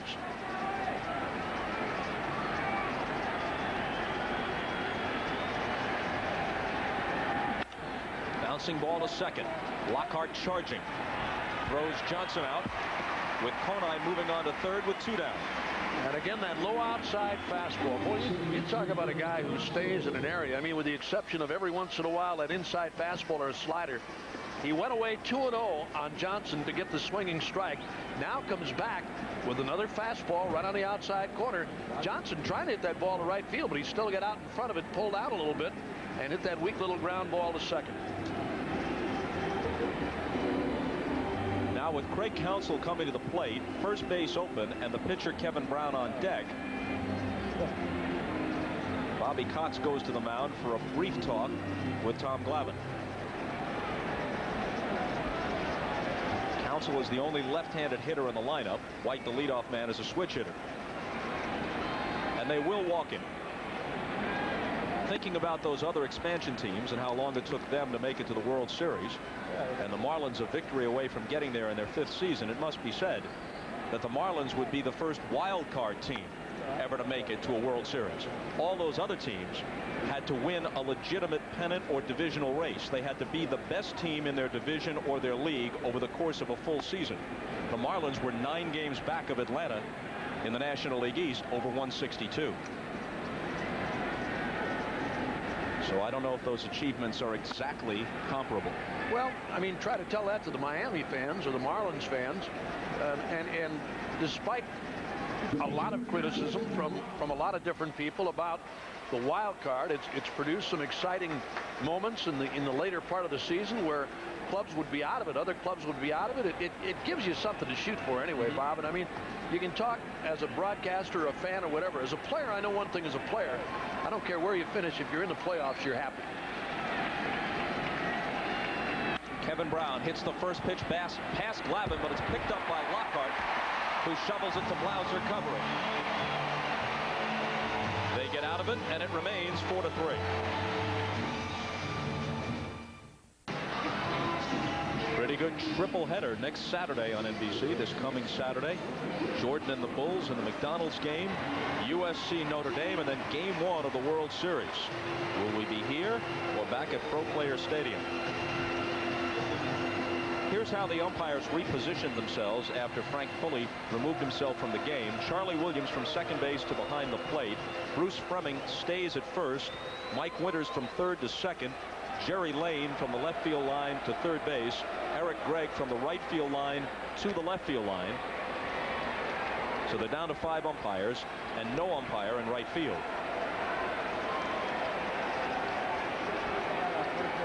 Bottom of the 5th. Marlins got 4 in the first.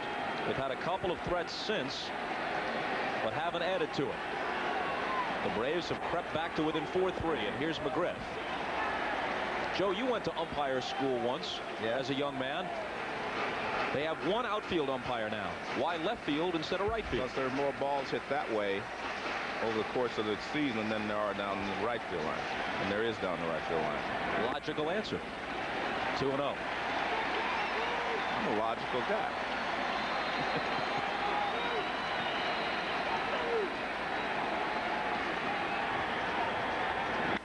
McGriff skies one to left. He's got great power in that direction. It's back at the track and hauled in by Moises Alou. Home run in Atlanta Fulton County Stadium, but this is a bigger ballpark. This ballpark is fair, as Bobby Cox calls it, to both the pitchers and the hitters. But this is what you want to do if you're Kevin Brown. Stay away from their power. Don't let them yank the ball. And it's much tougher to hit the ball to the opposite field out of the ballpark here than it is the other way. And again, that wind, Joe, blowing from left to right and blowing at a pretty good clip.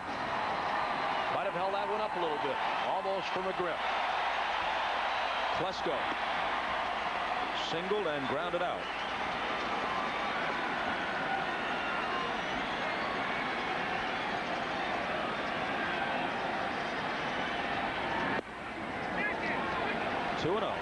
They check at third, and it is 2-0.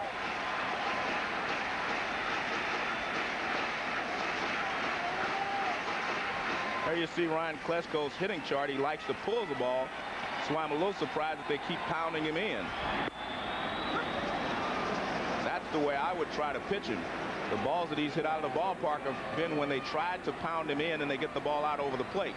Just stay out over the plate and down. The 2-1 pitch in the air to center field. Devon White comes loping in to take it.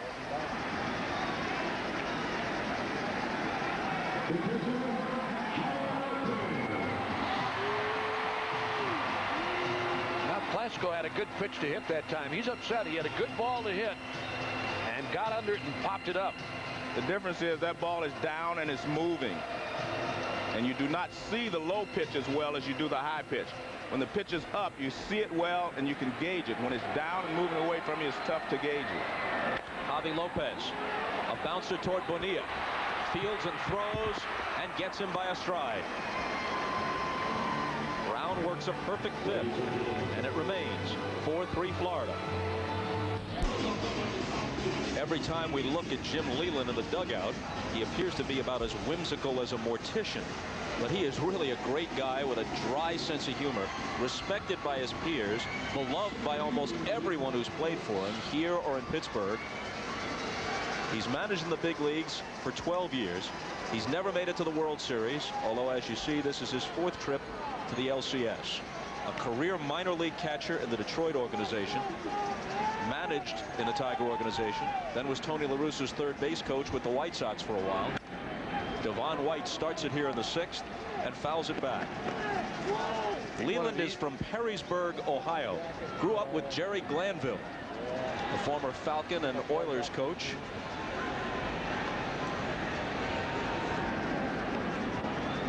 They played sports together in high school. This is bounced over the head of Chipper Jones. A leadoff hit for Glavine White. He's 2 for 4.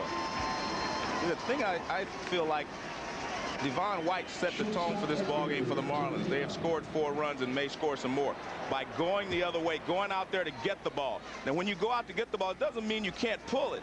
See, he went out and kept his front shoulder in. The ball sunk in on him, and he was still able to pull the ball.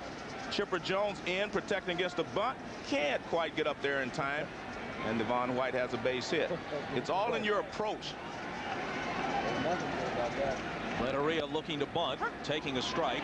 He has a single and 2 walks. Well, for the 4th time in 6 innings tonight, the Marlins with a leadoff batter aboard. 2nd time for White. Council's done it. Conine.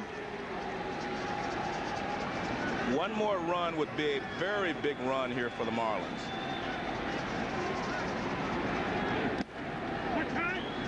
And that's why you see Jim Leyland trying to get that insurance run. A lot of pressure for a pitcher to pitch with a 1-run lead. You give Brown a little more margin for error, and you think that then he can take you at least to the 9th inning or so to get your closer in.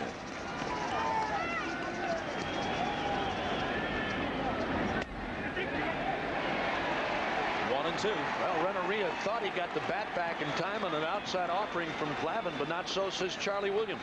He looked like he jabbed at this ball. Yeah, he did. Down low and outside, and he went after it. Again, he looks for signs to see if it's still on. You got to bunt him again here? I don't think so, personally. He's swinging and fouling it off. Well, he's a pretty good hitter. He's not like your 8th or 9th place hitter. Renteria is a good hitter. He's a good offensive player. Absolutely. He led the league in sacrifices, though, Joe. Right. But not with 2 strikes. You're right.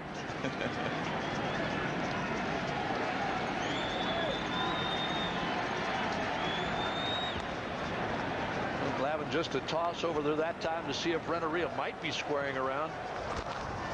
Didn't show anything. The Marlins have 7 hits off Glavine. Uncharacteristically, he's walked 5, 2 of them intentionally. He's also hit a man.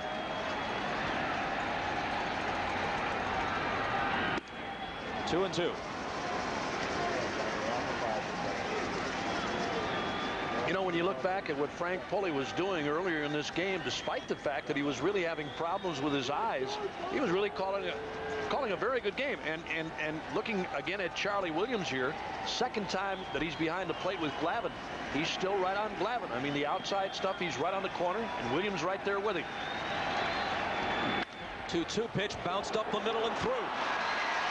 White to second with a turn, but holding there. Lofton throws behind him, but he gets back.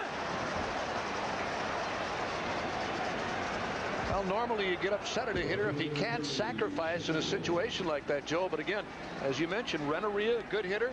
2 strikes on him, takes his Glavine offering again around the outside part. Didn't try to pull it, hit it right up the middle, and Glavine White with that big turn, and Lofton almost picked him off coming back. Glavine White, as he made the turn coming around second, I don't think he had ideas of going to third, but you saw him slip there right before he got to the bag. Lofton throwing behind him just a bit late, and the ball dropped by Blauser. He actually hurt his ankle. He's jumping up and down out there at second base. I'm not so sure he even touched the bag, or he twisted it right at the base of the bag. First and second, nobody out for Sheffield. 1 for 2 with a walk.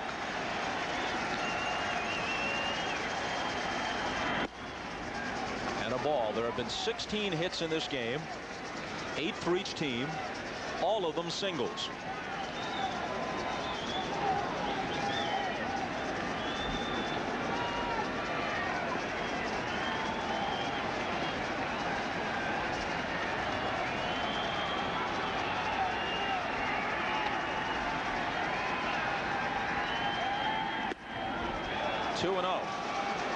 Well, his first pitch, an 86 mile an hour, looked like it might have been a change of pace. Now back with a 92 mile an hour fastball off the inside corner on Sheffield. See if he goes back away again and see if Gary goes that way. Mike Cather, who has often been the first one called upon out of the bullpen the last few weeks by Bobby Cox, getting ready.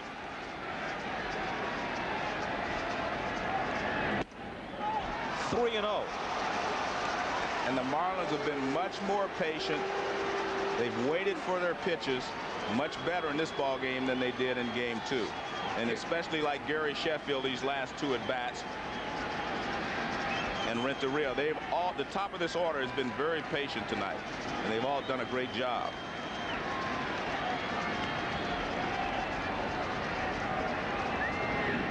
He wasn't going to give in to him on 3-0, and he walks him for the second straight time. That's 6 walks tonight for Glavine.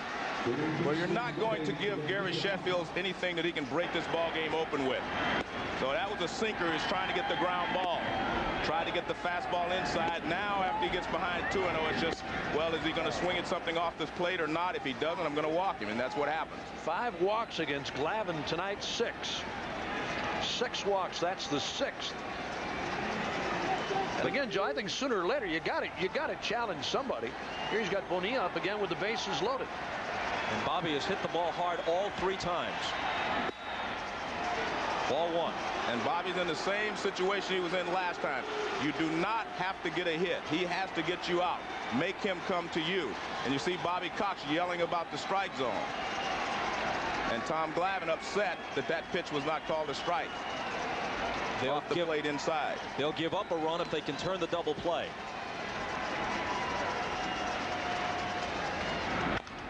And this is a chopper over Jones' head. All Blauser can do is keep it on the infield. An RBI hit for Bonilla.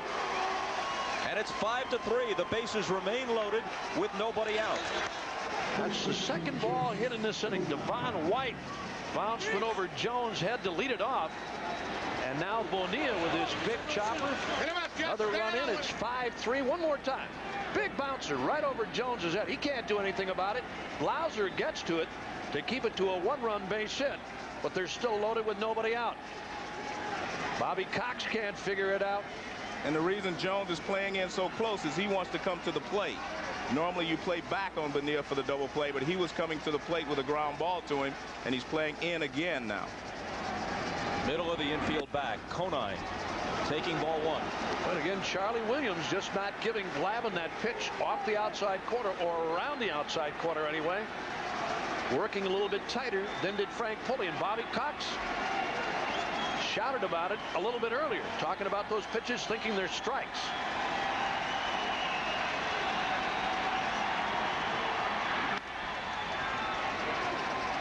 Fouled off 1-1. Joe, it's got to change your perspective as a hitter, too. I mean, if the umpire is not giving that pitch, I mean, it causes you maybe not to go to right field as much as you did earlier in the game with Pulley back there. You might change your hitting a little bit and maybe try to pull him a little bit more. Well, I think the approach that they have taken is the sound one, and that is to keep that front shoulder closed, go toward right field. The ball's inside. You can still react and pull it.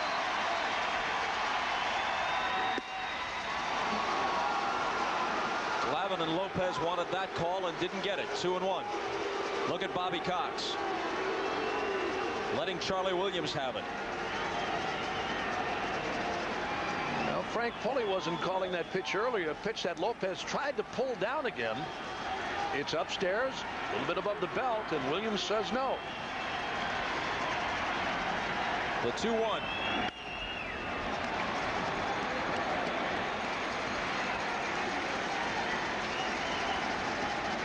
For the most part, every hitter for the Marlins, if you look at the Braves outfield defensively, they play him the way Glavine is working, away, and that's the way they shade. There's a big gap in left center field for Conine.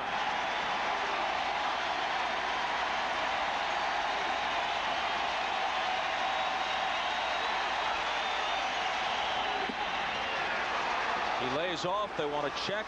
Fremming says no. Full count. See, the other thing that happens, Bob, when you go with the proper approach, keeping the front shoulder in, covering the outside corner, that means that your body's in. You do not swing it as many bad pitches. We saw a lot of those pitches that are being taken swung at last time because they were pulling off. There's no place to put Conine. They're loaded. Struck him out.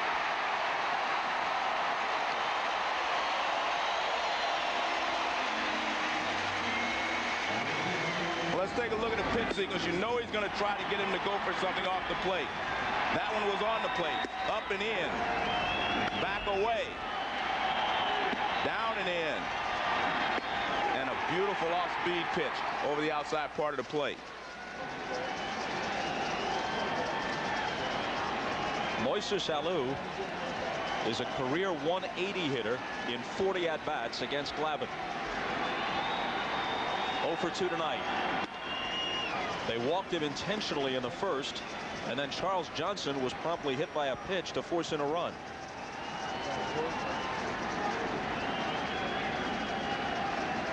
Leo Mazzone just rocking back and forth. That's his usual body action on the bench next to Bobby Cox.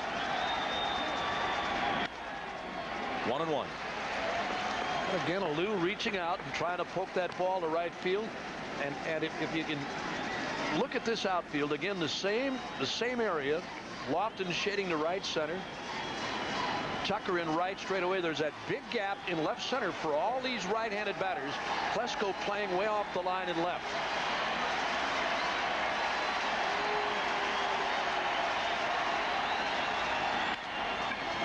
Blauser backhands and throws to second. That's one. On to first. Alou beats it, and a run scores.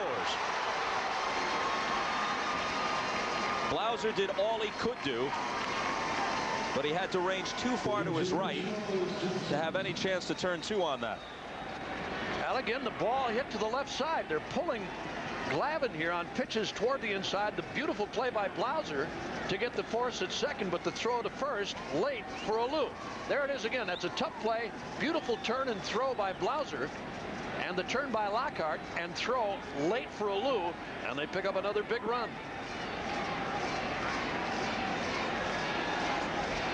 2 here in the 6th, and it's 6-3 Florida. Johnson now with 2 out. A ball to him.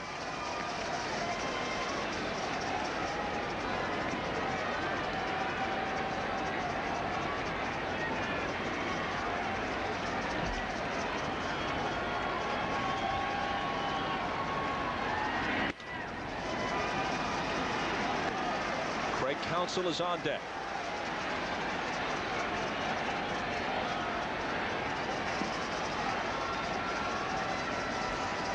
Sheffield is at third. Alou is at first. 2 out and 2 home here in the 6th. 3-0. And Glavine now missing, Joe. I mean, you can't tell me he's trying to go out there, and I know he's not. I mean, trying to get somebody to chase pitches way out there. He's walked 1 here in the inning, and 6 in the game, 2 intentionally, and 110 pitches for Glavine through 5 2/3. Now they'll make the 4th one intentional. It does not go in the book as an intentional walk because there were 3 balls already. Had there been 2 balls and then they gave him the extra 2 intentionally, then it's an intentional walk.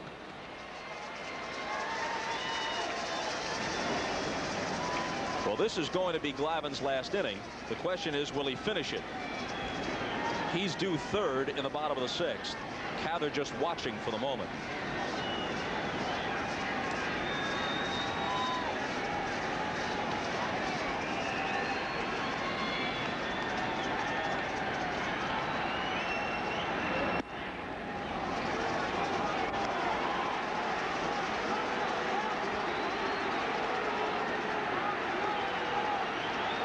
Craig Counsell picked up an infield single back in the 4th inning when Glavine worked him away and he tried to poke a ball to left. Blauser made the play on him but couldn't throw him out. 2-0. Counsell, a late July pickup from Colorado. He's proved to be a valuable addition. Leo Mazzoni is going to the mound. Now, 30th pitch in this inning, his next one. He's throwing 29 here, and again, laboring, and Mazzoni's talking things over with him. Bases on balls too, Bob, and you look down the lineup toward the end of the game. I mean, the batting order changes. You might have to face a guy another time or twice more than you normally would in a game, and that's been the problem for Glavine tonight. Walked a couple in the opening inning, one intentionally, 2 in the 4th. Really struggling tonight.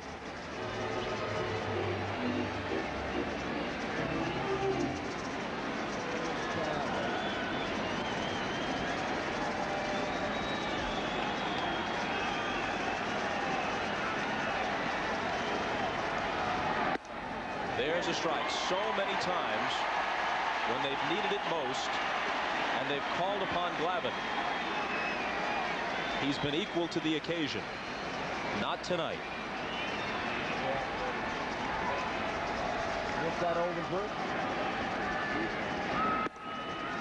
With the bases loaded, he's now behind Counsell 3-1. Got to believe Craig Counsell will be taking a pitch here. I don't think so, because Brown is on deck. He still has a chance to break this ball game open.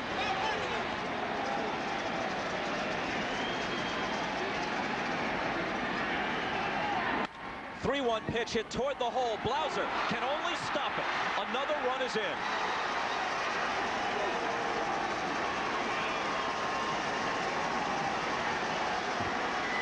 Almost the identical ball that Counsell hit back in the 4th. He does it again here. And the play by Blauser, back in the 4th, he made the play but couldn't throw him out. Here he can make the play, drops the ball, another run is in. And Bobby Cox is out. Here's another look. Blauser again from deep in the hole would have had a tough chance to make a play at second or third. Would never have thrown Counsell out at first. And Tom Glavine is gone. The Marlins have reestablished a 4-run lead. Glavine leaves trailing 7-3. Cather comes on to work to Kevin Brown. Starts him with a strike. The bases are loaded with 2 out. Glavine yielded 10 hits. Walked 7. 0-2. 3 of the walks are intentional. I failed the official scorer's test. I was making up my own rule during a brief hallucination.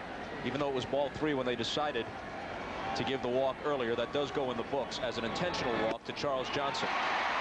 Brown just waves at it. Cather makes quick work of him, but they score 3 times. They leave 3 and lead it by 4 again. Michael Tucker's 0 for 2 tonight. Here's his first at-bat against Glavine Hernandez on Sunday afternoon. Sends a fly to deep center field. The ball was really carrying in that direction Sunday. And beyond Devon White and over the fence for a home run that tied the game. But that was the only run the Braves got all day. And Hernandez eventually wins it 2-1, beating Greg Maddux. That made it 3-2 Florida. Tonight, they look to eliminate the Braves and punch their ticket to the World Series.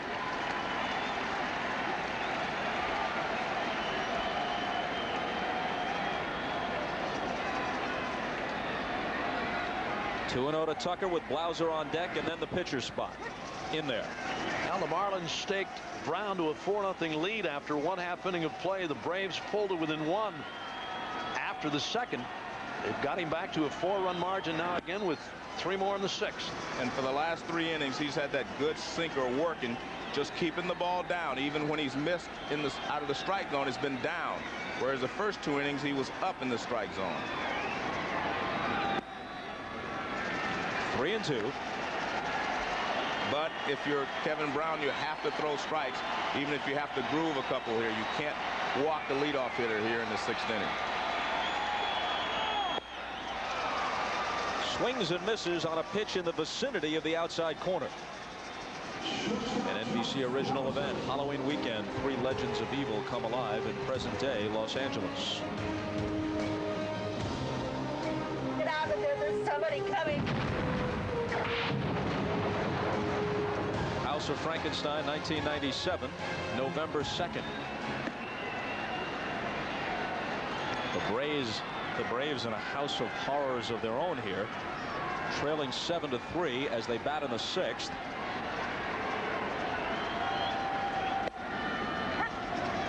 A ball and a strike to Blauser.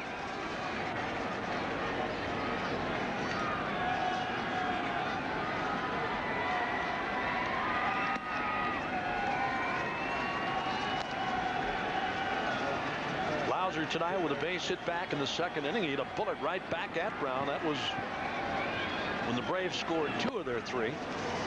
Look at the movement on his ball now. Everything down. A lot of movement down. Take a look at this pitch. I mean, this ball just sinks down and away. Be able to see the rotation. Look at that rotation. That's what you want if you're a sinker ball pitcher. And he begins the 6th with back-to-back strikeouts. Tucker swinging, Blauser looking. Well, he is just throwing the ball great now. Look at that. Look at the sink on that ball. See the movement? I mean, you can just see all the movement on the ball all of a sudden. He was overthrowing the ball earlier, getting the ball up. Now he's just keeping everything exactly where he wants it. Joe, you look at the release point on Brown. You see that little slide. When he releases that ball, it's almost like a screwball, throwing it like a screwball, but much better velocity, bigger velocity, and that ball really biting down low and inside or off the outside and then coming back to catch the corner. Tommy Gregg now, one-time Marlin, 0 for 3 in the postseason, all as a pinch hitter. Brown has 6 strikeouts. Gregg lines it hard, but Renteria is there, and although he takes a tumble, he's got it. The Braves are out of the 6th. 7-3 Florida. To the pinch hitter Gregg.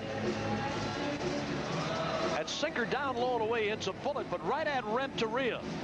Ball was really hit. Renteria may have lost it momentarily, but he recovered in time to make the catch.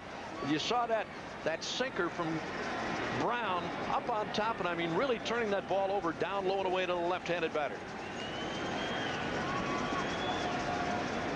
Kerry Leitenberg now comes out of the bullpen. Devon White steps in to face him. 7-3 Marlins. 4 in the 1st.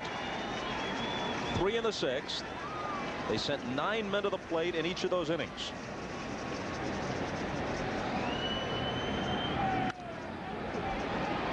Kevin Brown apparently has been told that that's it for him tonight.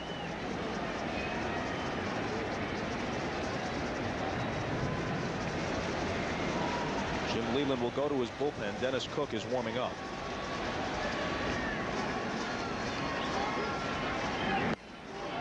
And White is down on strikes as Leitenberg fans the first man he faces.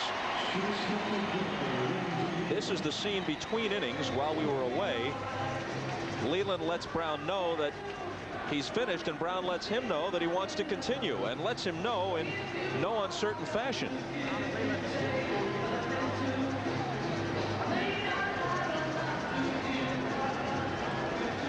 Well, Jim Leland told us before the game tonight, we asked him how Kevin Brown was. He said, I think he's really good because he's really acting ugly tonight. And that's his demeanor before the game. He doesn't want to talk to anybody. He doesn't care about anybody else. All he wants to do is get out there and work and pitch. And understandably so, leading 7-3 here in the 7th inning, he wants to stay in the game. 0-2 to Renteria, who's walked twice and singled twice. But if you're Jim Leland, you know that the Braves are down to their last 9 outs now. And you want a fresh arm out there to try to get those 9 outs. Plus, you have the top of the order, the left-handed hitters coming up. You know that lineup is loaded with left-handed hitters, and the Chipper Jones, the switch hitter, is more dangerous left-handed than right. And Dennis Cook has been very, very effective in this postseason.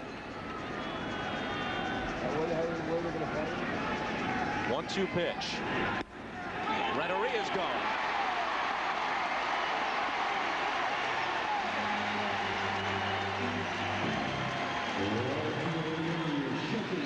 Well, that last pitch on Renteria, check swing, or tried to check his swing, rang him up, strikeout. Didn't look like a bad pitch anyway.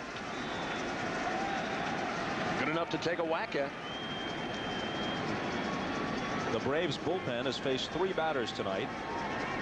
Cather struck out Brown, the only man he faced, to end a disastrous 6th for Atlanta. Now Lightenberg gets White and Renteria to open the 7th. Sheffield cuts and misses, raising the question, which might have been raised even before those 3 strikeouts. Did Bobby Cox stick with Tom Glavine too long? Well, I was going to say 7 walks in a ball game, Joe, is a lot of walks. I know 3 were intentional, but 7 walks, and Glavine just he didn't look like he had it the last couple of innings. I really believe his ineffectiveness was due to the fact that the Marlins took a different approach to hitting him tonight. You know, when a hitter is hitting a pitcher well, a pitcher makes adjustments. When a pitcher is getting you out, the team has to make adjustments, and they did so tonight. 1-2. Well, regardless of the reason, he was not effective. Did they go with him too long? That's a tough question, because Bobby Cox has to make that decision. He was in a position where he could get out of the 6th inning with only a 1 run, you know, being scored upon him, and then he would pinch hit for him. He was trying to save him for that, I believe. 2-2. Lightenberg, an unlikely success story, pitching for an independent team in the Northern League, managed by former Braves catcher Greg Olson, gives the Braves a call, recommends him. He moves in the space of a year all the way through their chain, A-ball, AA, AAA, and to the majors. Called strike 3. He strikes out the side. That gets them roaring at Turner Field. They'll stretch in the 7th, but they need 4. Well, as you can see, Kevin Brown is very much in the game. Let's go to Jim Gray. Well, Bob, after that heated exchange between Leland and Brown, Leland went back into the clubhouse, and Brown continued to persist that he wanted to stay in this game and was able to persuade him to stay in this game. Said he feels good, wants to continue and try and complete the game. So he has won this battle for the time being. Now, as for Frank Pulley, the umpire who we saw leave the game, he's been taken to Piedmont Hospital. He'll be examined by Dr. Tom Harvin. It's precautionary just to further examine his eyes. Bob? All right, Jim. Lofton bunting foul to start the bottom of the 7th. The Braves trail by 4, and they're down to 9 outs. I think in convincing Leland that he's healthy enough to stay and he feels good, he's just pointing to the fact that he's been able to keep the ball down the last 4 innings. He has not had a ball above the belt in the last 4 innings. Brown has retired 7 in a row. There's another pitch down. I've never seen anybody talk Spark Anderson or any other manager that I've been around into standing the game, but that's what makes Jim Leland so unique. I really believe that, you know, he manages just about how he feels and how his players feel. He does not make a decision and just say it's etched in stone. Well, he's only thrown 102 pitches tonight, Joe, 101 into the 7th inning, so I mean, it's not all that bad. And he's down now, as you said, he's down in the strike zone. Runs it outside, 1-2.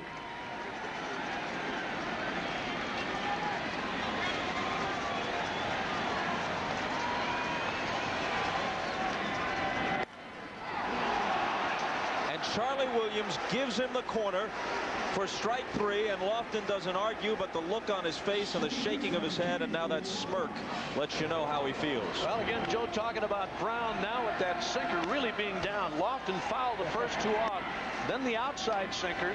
Here's one again on the corner, and he calls him out. I tell you, there's not much you can do with a ball like that anyway. I mean, if you take a shot at it, you try to poke it to left or poke it foul. Conine to his knees. Brown covering, and that takes care of Lockhart. Well, his ball is exploding now. That's the difference, and I'm sure the pitching coach had something to do with, you know, talking to Leland on his behalf.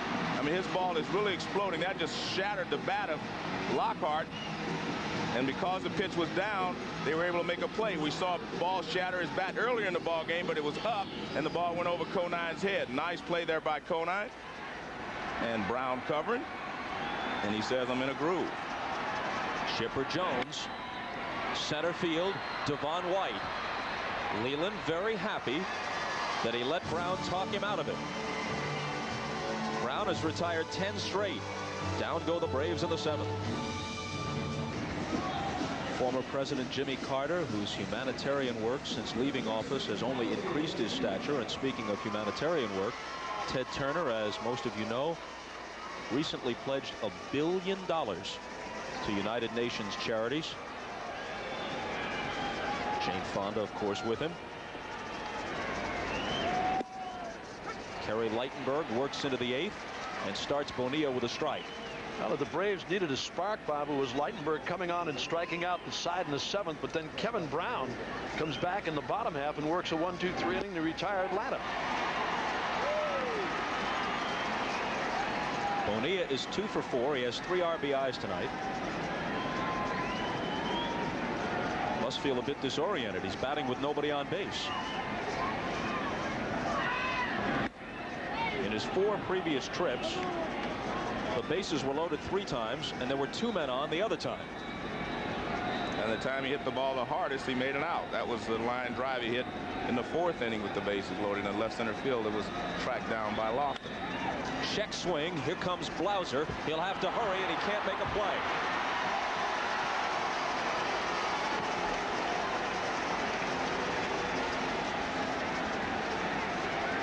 Well, we'll have to see how they score this. This is a check swing off the bat of Bonilla, sinker down and away.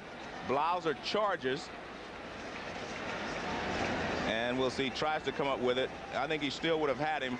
They're probably going to give him an error on this play because he had time. Yes, that's an error. He should have caught the ball. You're right, Joe. Easy play for Blauser, and Bonilla, not a fast runner, would have thrown him out easily.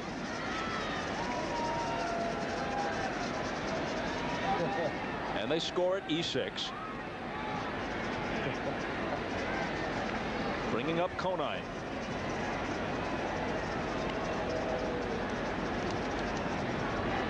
There goes Bonilla, and Conine pops it back and out of play.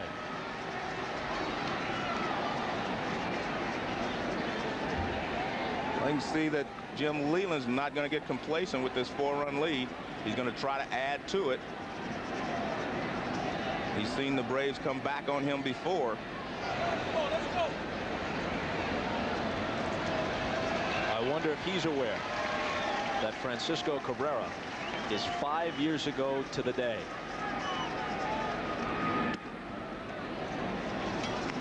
Of all the moments through all the years, that's the one that haunts Jim Leland the most. Ahead 2-0 behind Drabek going to the 9th. The Braves rally for 3, the last 2 on the pinch hit from the last man on the bench, Francisco Cabrera, 5 years ago tonight.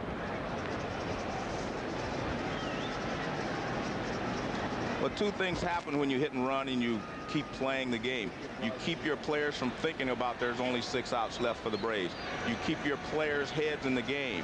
You just make things happen for them. Just keep them thinking about the game and not about the 6 outs. 2-1 pitch. In the air to deep center. Over is Lofton, not quite to the track. Kenny has it. Well, let's take a look back. 3rd straight LCS in which Leland's Pirates fell short. And this is the one that really was a dagger to the heart. Cabrera with the hit. Bonds with the throw to the plate. As Bream heads home, LaValliere the sweeping tag, and Randy Marsh with the call of safe, setting off a wild celebration and sending Leland home in tears, as it happened after the game, and the Braves on to the World Series against Toronto.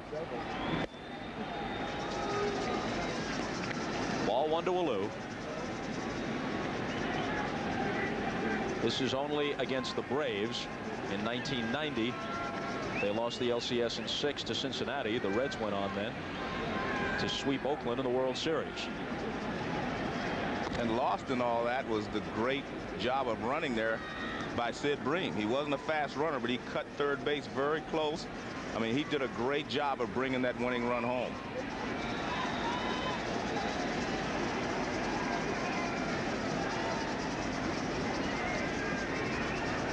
The 1-0 pitch from Lightenberg to Alou. Bounce back to the mound. Played a second one on to first. Double play. Lightenberg very effective out of the Atlanta pen. If the Braves don't catch the Marlins in this game, Florida will close them out in 6. Hernandez will have 2 victories, 1 out of the bullpen, won the complete game masterpiece on Sunday. Brown will have 2 victories as a starter, and they will have beaten Maddox twice and Smoltz and Glavine once each. 3 Cy Young Award winners over the years. And to be perfectly honest about it, Jim Leland told us when this thing started, he said, hey, we know what we're going up against. He said, but I'm not embarrassed by any of my people either. Brown facing McGriff. First pitch swinging. Council's got him. Boy, this guy has been unbelievable since the 5th inning. I mean, he hadn't been out of that zone knees down for the last 3 innings now. I mean, he's really zeroed in. Actually, it goes back to the 3rd inning when I felt that he started to get more control of this ball game. He would have 1, 2, 3 inning then, and from then on, I mean, he has just been able to keep the ball down and stay out of trouble. He had 1 troublesome inning, but he still kept the ball down. He's retired 11 in a row. Just in case, though, Dennis Cook and Jay Powell getting ready. Well, he needs to slow down. He's just rushing himself there. Well, he's going to back off a little bit. He was just kind of getting the ball and throwing it. The 2-0 to Klesko. That's on the corner. Brown has struck out 7. He's walked only 1. You know, to finish up another point on Jim Leland, too, Bob, we talked to him tonight before the game about different scenarios that could happen if this didn't work, if this didn't work, if that didn't work. This ball is sliced to left and out of play, foul. And he's always been so candid and, as you said, funny and got that dry sense of humor. He said, I don't know, if we get to that point, I'll call you guys. I mean, no big deal about it. And he walked away. You know, he always gives you that last see you guys later. You look at Leland, remember what he felt 5 years ago tonight. Think about what must be going through Bobby Cox right now. The 2-2 pitch. Left side, Bonilla makes a nice pickup and throw. 2 out. And as I think of those managers, Cox, who has been there so many times before, Leland, who may get to the World Series for the first time in his career tonight, I'm reminded of something a manager once said, and I think it might have been Gene Moss, looking back on his career. He said, I always loved it, but I didn't always enjoy it. It's not the easiest job in the world. Bonilla may have hurt himself on that play, making that last play. Apparently he did. Pulled a hamstring, Bob. That's what he's talking about, his hamstring. Here again, he ranges to his left to make the pickup, and then the off-balance throw. He's hobbling already. As he made the stretch to make the pickup on that ball, take a look at it one more time. To his left he goes. He makes the pickup. There's where he pulled it, right there. He's hobbling already. He's hobbling already. The left hamstring on Bonilla, and he's gone. Kevin Brown knows it. Bobby Bonilla indicates it. Kevin Brown says we need somebody. Hopefully it's not a full-blown hamstring. And the way he's walking, it doesn't look like it's a full-blown hamstring. We'll find out later. Hopefully not for Bobby Bonilla. The new third baseman is Alex Arias. He's been with the Marlins since their first season of 1993. Jeff Conine, their only other player with the present club who can make that statement.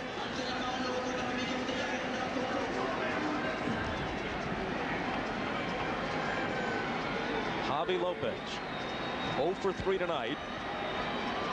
1 for 16 in the series. Strike 1.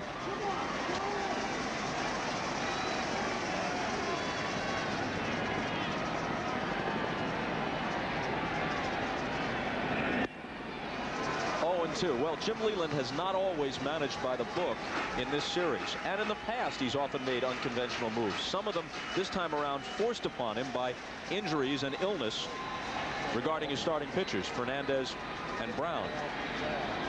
So it's not certain that he'll go to the bullpen and bring in Nen as Lopez goes down swinging for the ninth. Not the way Brown is throwing. Leland. NBC's coverage of the National League Championship Series is brought to you by the all-new Park Avenue by Buick, the power of understatement, and by Canon Laser Color. Its only competition is reality. To work the ninth, Bobby Cox goes to Alan Embry, 27-year-old left-hander, a native of Washington State, used to be with the Indians, came over along with Kenny Lofton in the deal that sent David Justice and Marquise Grissom to Cleveland. 3-1 for the year, ERA of 2.5.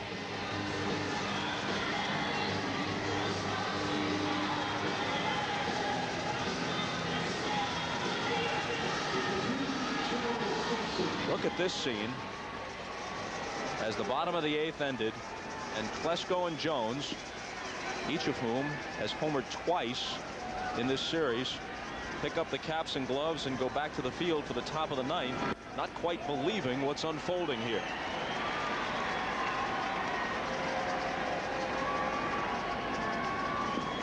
Alan Embry became a father during this series. The night of game 1, little Alan Christopher, his first child, was born.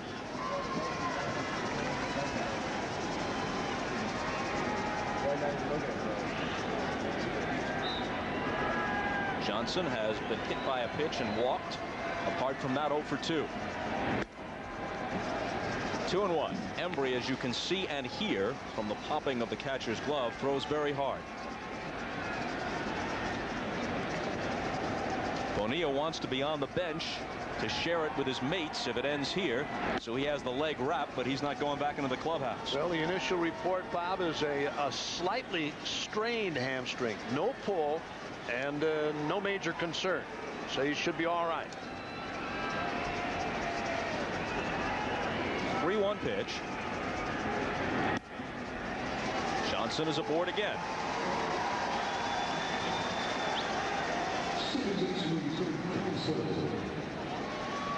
If the Braves do not force a deciding game 7, must-see TV Wednesday on NBC starts off with Tony Danza's new show, then Built to Last, a great new third rock, Fred Savage's new hit Working, and the Emmy-winning drama Law and Order.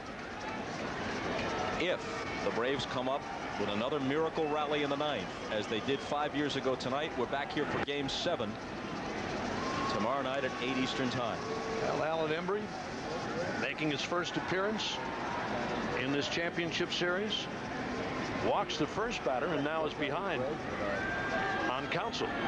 Counsell came up with a couple of key base hits tonight, both on the infield, one knocking and a run in his 6th inning against Glavine. Matter of fact, he was the last man that Glavine faced in the game.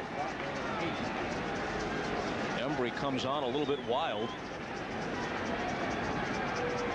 Walks the first man, falls behind the next 2-0. That one's in there, in the bottom half of the 9th. The scheduled hitters are Tucker, Blauser, and then a pinch hitter for Embry.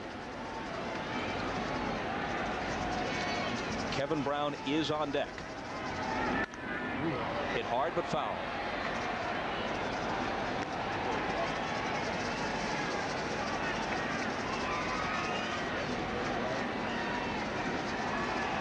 We are told by the Marlins folks that they have already sold more than 60,000 seats for what could be game 1 of the World Series at Pro Player Stadium on Saturday night. And some of those seats are not baseball seats. We're talking about upper deck seats that are really designed for football. But they'll be seating in places where no one has ever sat before for a baseball game. Other than you. Or wanted to sit. The only thing they probably won't sell is the batting backdrop in center field. Here's the 3-2 pitch. Called strike 3. Runner going. Throw through. Double play.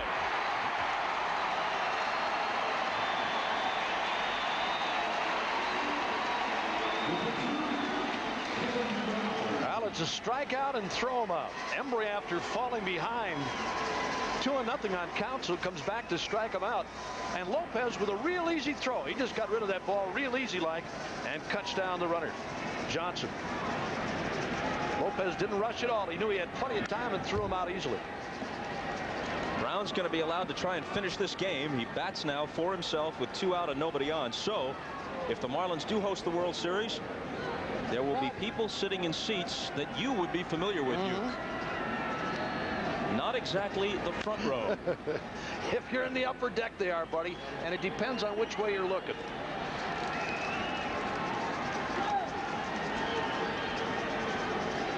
Boy, that's going to be unbelievable to see that place jammed. I mean, with every seat in the upper deck sold, too. If indeed they do get there. And it's looking real good right now. World Series schedule, first 2 in the National League Park. Middle 3 in either Baltimore or Cleveland. If 6 and 7 are necessary, back to the National League. And now Brown with a soft line drive, grabbed by Blauser. Up come the Braves for their last licks. We'll be back after these messages from your local station. During the regular season, but head-to-head, they pretty much dominated them. If it ends here tonight, they will have won 12 out of 18 against the Braves, including the playoffs. In this series, they would have won 2 of 3 here and 2 of 3 in their home ballpark. 12 out of 18 overall against the defending league champions. Maddox on the losing end twice, although he pitched well both times. 5 years ago tonight, the Braves came up down 2 against Leland's Pirates. They scored 3 and won the game and the pennant. Here they need 4 to tie and 5 to win against a pitcher who's retired 13 consecutive hitters. Closing in on the complete game. A ball and a strike to Michael Tucker. And he's been doing it with a good sinking fastball. The only 2 fastballs above the belt were the 2 he threw to Lopez last inning to strike him out. And Tucker pops it up. Johnson off with the mask. 1 out of the 9th.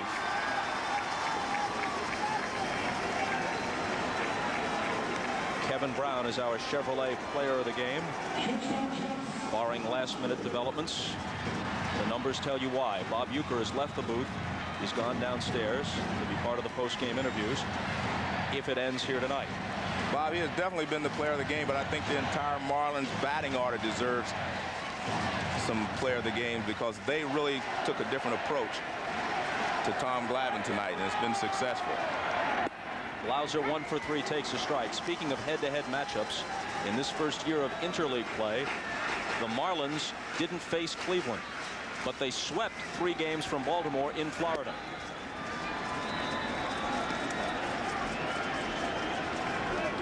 Cleveland leading Baltimore 3 games to 2. Game 6 of that series tomorrow afternoon at Camden Yards.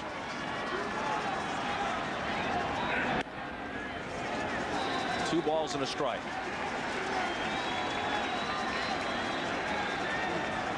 The Braves have been in the last 2 World Series, and they'd won 6 division titles.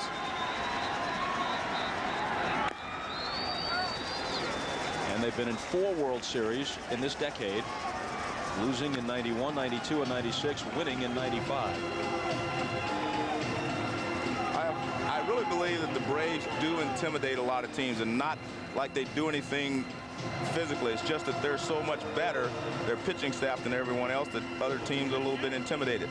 And from the beginning, the Marlins have shown that they are not intimidated by the Braves, and they have played them on an even plane.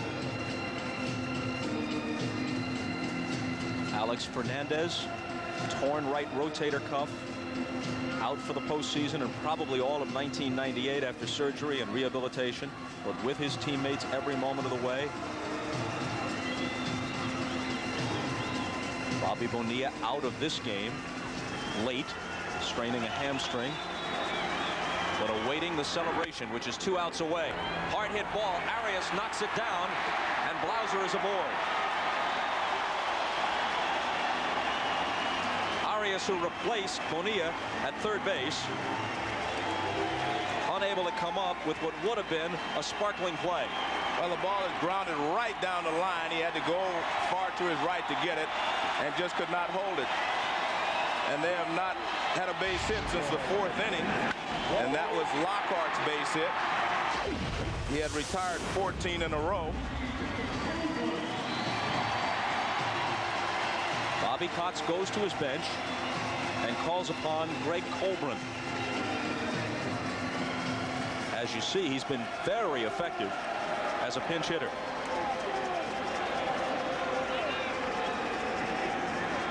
Brown's pitch to the one-time Marlin.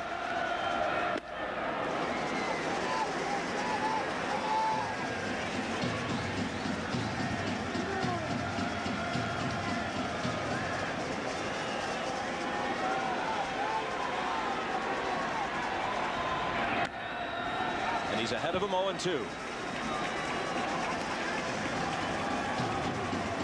When this game began, Bobby Cox had only one left-handed pinch hitter on his bench. He used him earlier, Tommy Gray.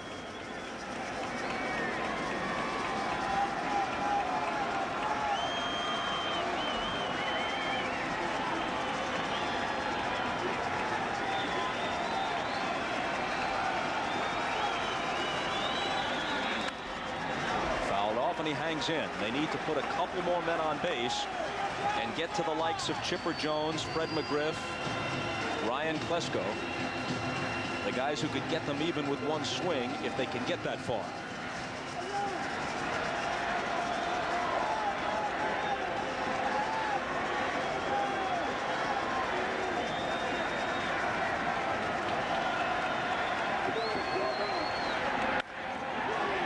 Shallow center field, could be a tough chance. White coming on, and it drops.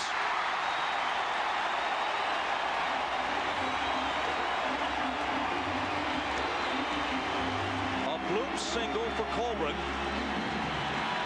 They're one runner away from bringing the tying run to the plate. Well, it's a good sinker down and away. He hits it off the end of the bat. Not a lot that anybody could do. Devon White tried to decoy Blauser into thinking he had a chance to catch it so he could get a force out at second, but no chance. And there you see Brown. He knows that they're going to have two runners on, and he's one hitter away from being out of the ball game. He realizes that. Jim Leyland telling Alex Arias to make sure that he doesn't give up a bunt to Kenny Lofton, who is 1 for 4. He struck out his last 2 times against Brown. And the reason that Leyland is leaving him in there is he is still keeping the ball down.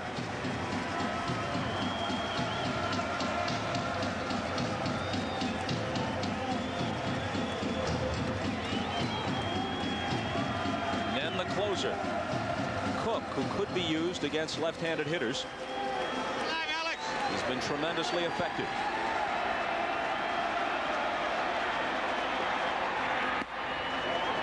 A ball and a strike.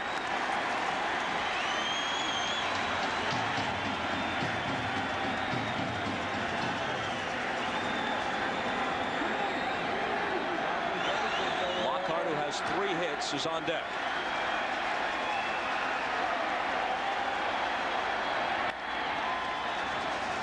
Foul, 1-2.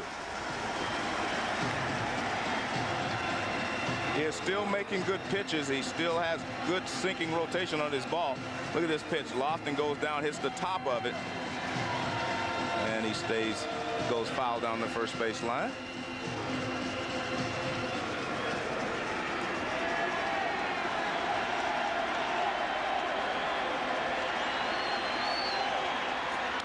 One-two pitch. Another bloop into shallow center. White looking, can't find it, or acting as if he can't, perhaps to try to decoy the runner. And he makes the catch for the second out. On the previous ball hit by Colburn, White appeared to be legitimately fooled, getting a late break on it. And here, he might have been trying to fool the runner Blauser at second base. Well, he's just acting like he doesn't see the ball, but he saw it all the way.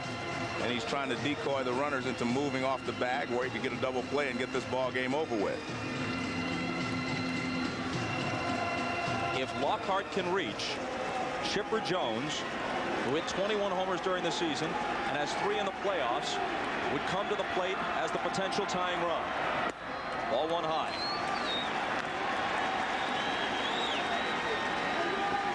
He needs to bat for the Braves to have a chance.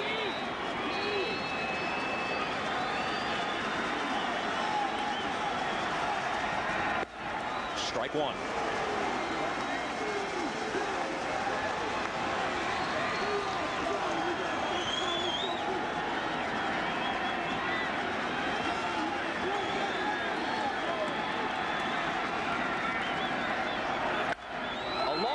to right.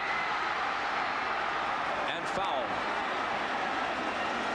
As I said earlier, Lockhart tries to pull everything, and he gets out in front of this one and pulls it foul down the right field line.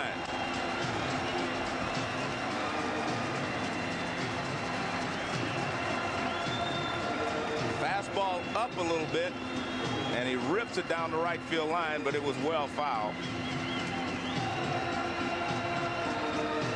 Now we'll see if Kevin Brown tries to get him out with a slider or tries to throw that good sinker down and away. That sinker has been so effective since the third inning. Lockhart back in. The Braves down to their last strike.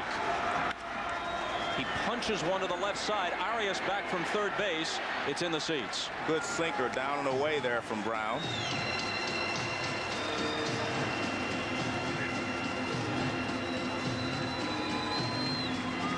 It's interesting, when we talking to Jim Leland today, some of the Braves players thought that their celebration on Sunday was a little too jubilant for their blood. But as Jim Leland said, it was just a lot of emotion because of the job that Glavine Hernandez had done. And it was a big ball game, so they celebrated. But if the Braves think that was a celebration, just wait and see what happens if they get one more out here. And you hate to have them do it in your house. Hit toward the hole. Base hit. The tying run will come to the plate. Lauser scores without a play to make it 7-4. They haven't solved Keith Lockhart yet. That pitch was down. That was a good pitch by Brown. He just does a good job, but he tries to pull everything. I think you should play him more that way. Watch, this is a sinker down. Look at that. I mean, it's almost on the ground, but he's trying to pull it, and he pulls it in the hole. I think you have to play him more to pull than they were playing him. And the Atlanta Braves bench excited because they know they're still in there. When you're down 4 runs going into the 9th inning, all you want to do is work your way into getting the tying run to the plate. And they have done that.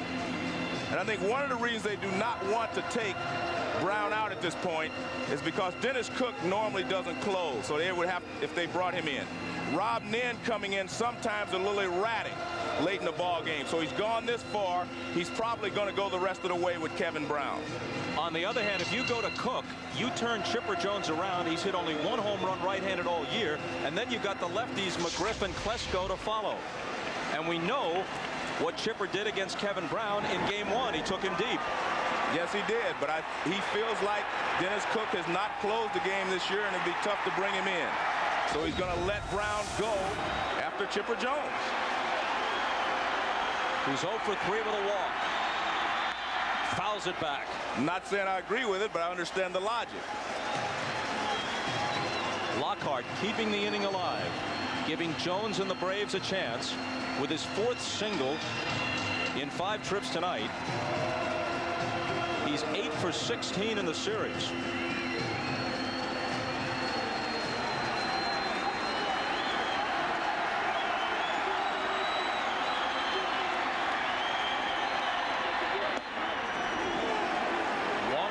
Chipper Jones. The Marlins are now away from going to the World Series faster than any franchise in Major League history, in the expansion franchise. The Braves are 1 swing from tying it up. 2 balls and a strike.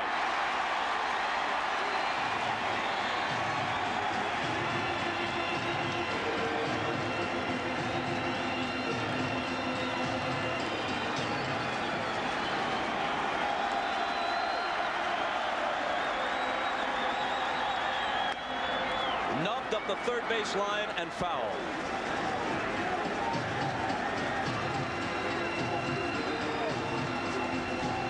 Good sinking fastball again. He still has his good stuff. Look at this pitch. That ball is down. There's no way in the world Chipper Jones can hit that ball out of the ballpark. So that's what he's trying to do. Stay with that sinker. He knows that he's not going to hit it out of the ballpark. Let's take a look on supervision. You'll see this pitch is down and away, 5 inches worth of sink on it, and moving away from Chipper Jones. No way he's going to hit that ball out of the ballpark. 2 out, 2 on, and the 2-2 pitch. Hit hard by Brown, scooped up by Counsell to Renteria, and it's over. Great play.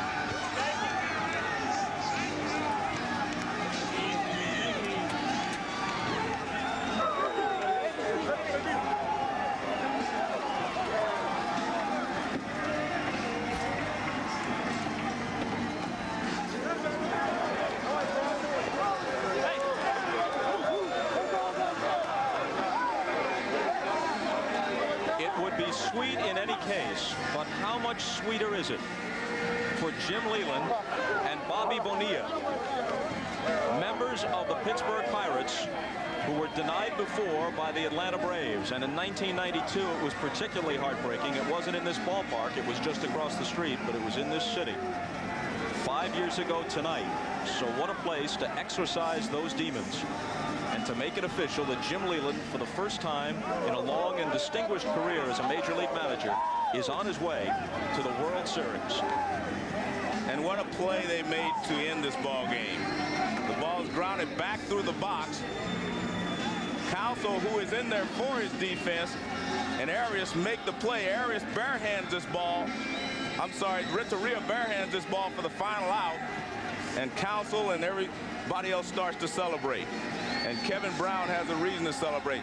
But the reason he left him in there is he knew if he kept the ball down, they could not hit the ball out of the ballpark.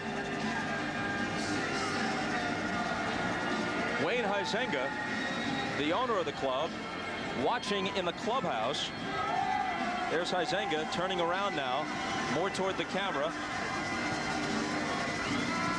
That's his wife, Marty, whom he is embracing.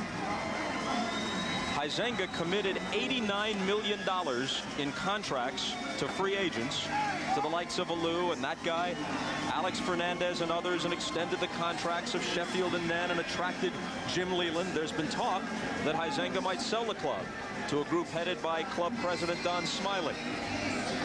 But right now, he's not thinking about business transactions. His club is in the World Series. And Jim Leland, the great manager that he is, and I think in this series, he really proved how great a manager he really is. A lot of times you can manage with a poor team and make them overachieve. He took a very good team and got the achievement out of them. He got the most out of this ball club that he had. And there was a lot of pressure on this team because of all the money they spent to get the job done. He felt like it was more pressure on him to get to the postseason than it was playing in the postseason. Kevin Brown talked Jim Leland out of yanking him after 6. After all, he'd been bedridden all through the weekend with a viral infection, suffering chills and fever, achy muscles, pushed back from scheduled starts in games 4 and 5. He threw 140 pitches tonight in going the distance and sending the Marlins onto the World Series. And that young man there, Glavine Hernandez, obviously had a lot to do with it, winning 2 ball games, and Kevin Brown won 2 ball games. And there are some Marlins supporters here, as you can see. You wonder how quickly word will reach Villa Clara, Cuba, home city of Glavine Hernandez, his mother Miriam, his brother Orlando, who once pitched for the national team but has been banned from the team because they fear he too, like Glavine, might defect. His entire family back there in Cuba. His mother was quoted after game 5 on Sunday when she finally got word of what happened. She said that someone downstairs in her apartment complex had a radio. She couldn't pick it up, but the guy downstairs was relaying information to her, and she said afterward about her son Glavine, his hands have been touched by God. Whether or not that's the case, he and his mates, in the midst of a charmed season, a charmed playoff, onto the World Series. The fellow in the tan coat there is Dave Dombrowski, the highly esteemed young general manager who helped to put that team together. Bobby Bonilla, been with Pirate teams that fell short in the LCS, with the Orioles in the American League Championship Series, beaten in 5 by the Yankees a year ago. This time, they beat the Braves 4-2. And head-to-head beat them 12 out of 18 during the season. So the Atlanta Braves, who won 101 games during the regular season, the most in baseball, then blew the Astros out 3 straight in the division series, had one team this year that they truly could not handle. This was that team, the wild card Florida Marlins.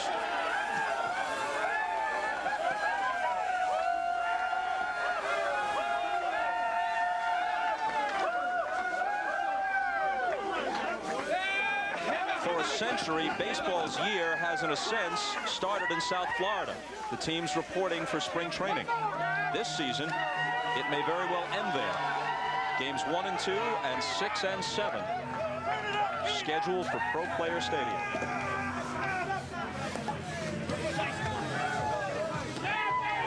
If the Orioles come back, then this will become relevant. Early September, right around Labor Day, the Marlins sweep the Orioles in Florida. Now, Baltimore was in the midst of a bad final month. In fact, earlier in the season in interleague play, the Orioles had gone to Atlanta and swept the Braves. The Marlins did not play Cleveland in interleague play this year, but they swept Baltimore 3 straight. We're hopeful that Jim Gray is somewhere in that wild scene and will be able to get some interviews. Bob Uecker has also gone downstairs, and he'll be talking with Braves manager Bobby Cox as time allows. How surprised are you, Joe? I'm not that surprised, Bob. We talked coming in that the Marlins were a very good ball club and that they had held their own against the Atlanta Braves during the season. And the thing they had going for them is they had Kevin Brown scheduled for games 1, 4, and 7, and Alex Fernandez for 2. That's 5 of those 7 games. They felt like their pitchers could match up with the Atlanta Braves. Now Jim Gray is ready. Go ahead, Jim. All right. Thank you very much, Bob Costas. I am now joined up here on the podium by Wayne Huizenga, the owner of the Florida Marlins. Jim Leland just making his way in here right now. Len Coleman, the president of the National League, will present the trophy to Don Smiley, the president, Dave Dombrowski, and to Mr. Huizenga. Go ahead, Len. Good. Wayne Huizenga, Marty Huizenga, Don Smiley, Jimmy Leland, Dave Dombrowski. Wayne, your Marlins played with dogged determination all year long, and they withstood serious injury and illness here in the championship series to beat a valiant and stellar Brave team. You're very worthy National League champions. Congratulations, and represent us well in the World Series. Thank you very much, Len, and thank you for those kind words. I want to say thank you to all of the fans in South Florida. This is for you, South Florida. This is for you. It's for all of Florida. This is the first time the World Series will ever be in the state of Florida. Enjoy the moment. Wayne, you spent Congratulations to Jimmy, congratulations to Dave, and congratulations to Don. Thank you all very much. You spent $89 million upgrading this team. Was it all worth it, and will you consider maybe not selling the team now? This is so much fun. Oh, I'm not even thinking about it. We have to think that thing through later.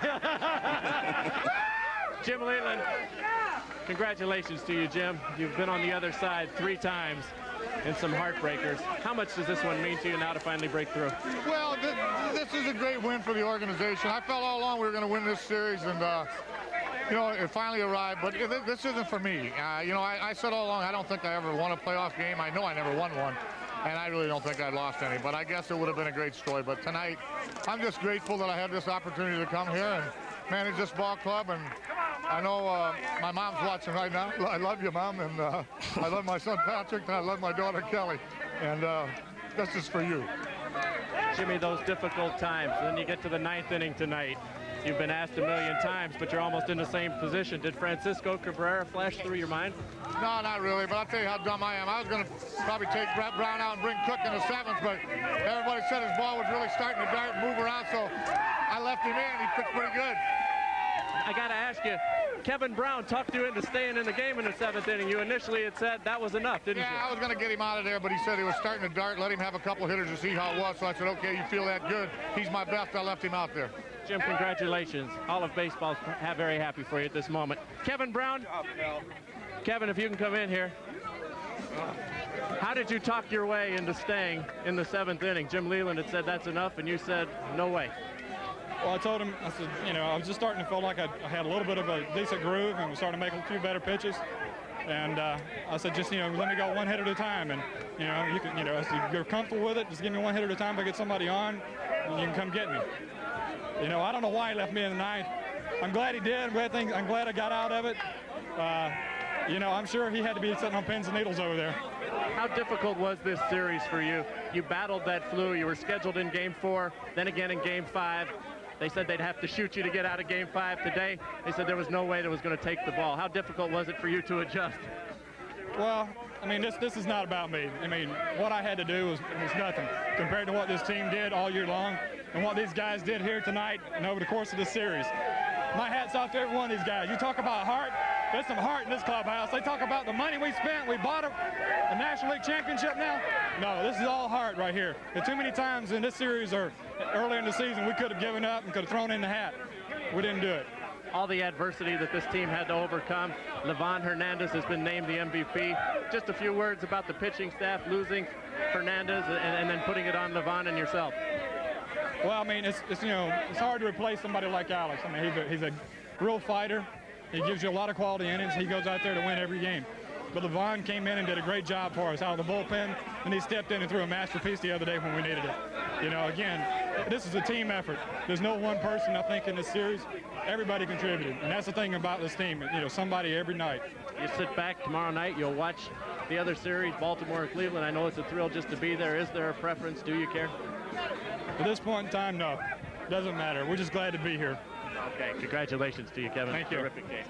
The MVP, Glavine Hernandez, and here he is right here. Congratulations to you, Glavine, on winning the MVP. Yo poquito español. I speak just a little Spanish, but congratulations to you. Muy bueno. Thank you, thank you. Did you get an opportunity to speak to La Familia in Cuba? Yeah, the family is happy. Everybody, team happy. Miami happy, everything. Congratulations to you. We look forward to seeing you in the World Series. Thank you. Thank you. Bob Costas, let's send it back upstairs to you. A jubilant scene down here. Well, Jim speaks just a little bit of Spanish, and Glavine Hernandez speaks a bit more English than people might have suspected. Not too many happy baseball fans in the state of Georgia, but there are some in Macon, the hometown of Kevin Brown, who went to Georgia Tech, was an All-American pitcher there. So what a situation for him to come back to his home state and to close out the league championship series in Atlanta. And one thing I want to mention, Wayne Huizenga said there, this is for Carl Barger, who died, you know, and he's the one that introduced Jim Leland to Wayne Huizenga, and he thinks that's the reason they won this thing, because of Jim Leland. Well, again, the final score. The Marlins win it in 6, closing it out with a 7-4 victory tonight. So join us on Saturday at 7:30 Eastern, 4:30 Pacific, as the National League champion Florida Marlins host Game 1 of the World Series. Tomorrow night, must-see TV with the Tony Danza Show, Built to Last, Third Rock, Working, and Law & Order. Tonight, after your late local news, it's The Tonight Show with Jay Leno. Tonight, Jay welcomes actresses Sigourney Weaver and Jennifer Love Hewitt. For Jim Gray, Joe Morgan, and Bob Bucher, Elliot Kalb and Jeff Sleed, and everyone who helped us out in the booth, David Neal, Andy Rosenberg, and the men and women in the truck. I'm Bob Costas. This has been a presentation of NBC Sports, home of the 1997 World Series.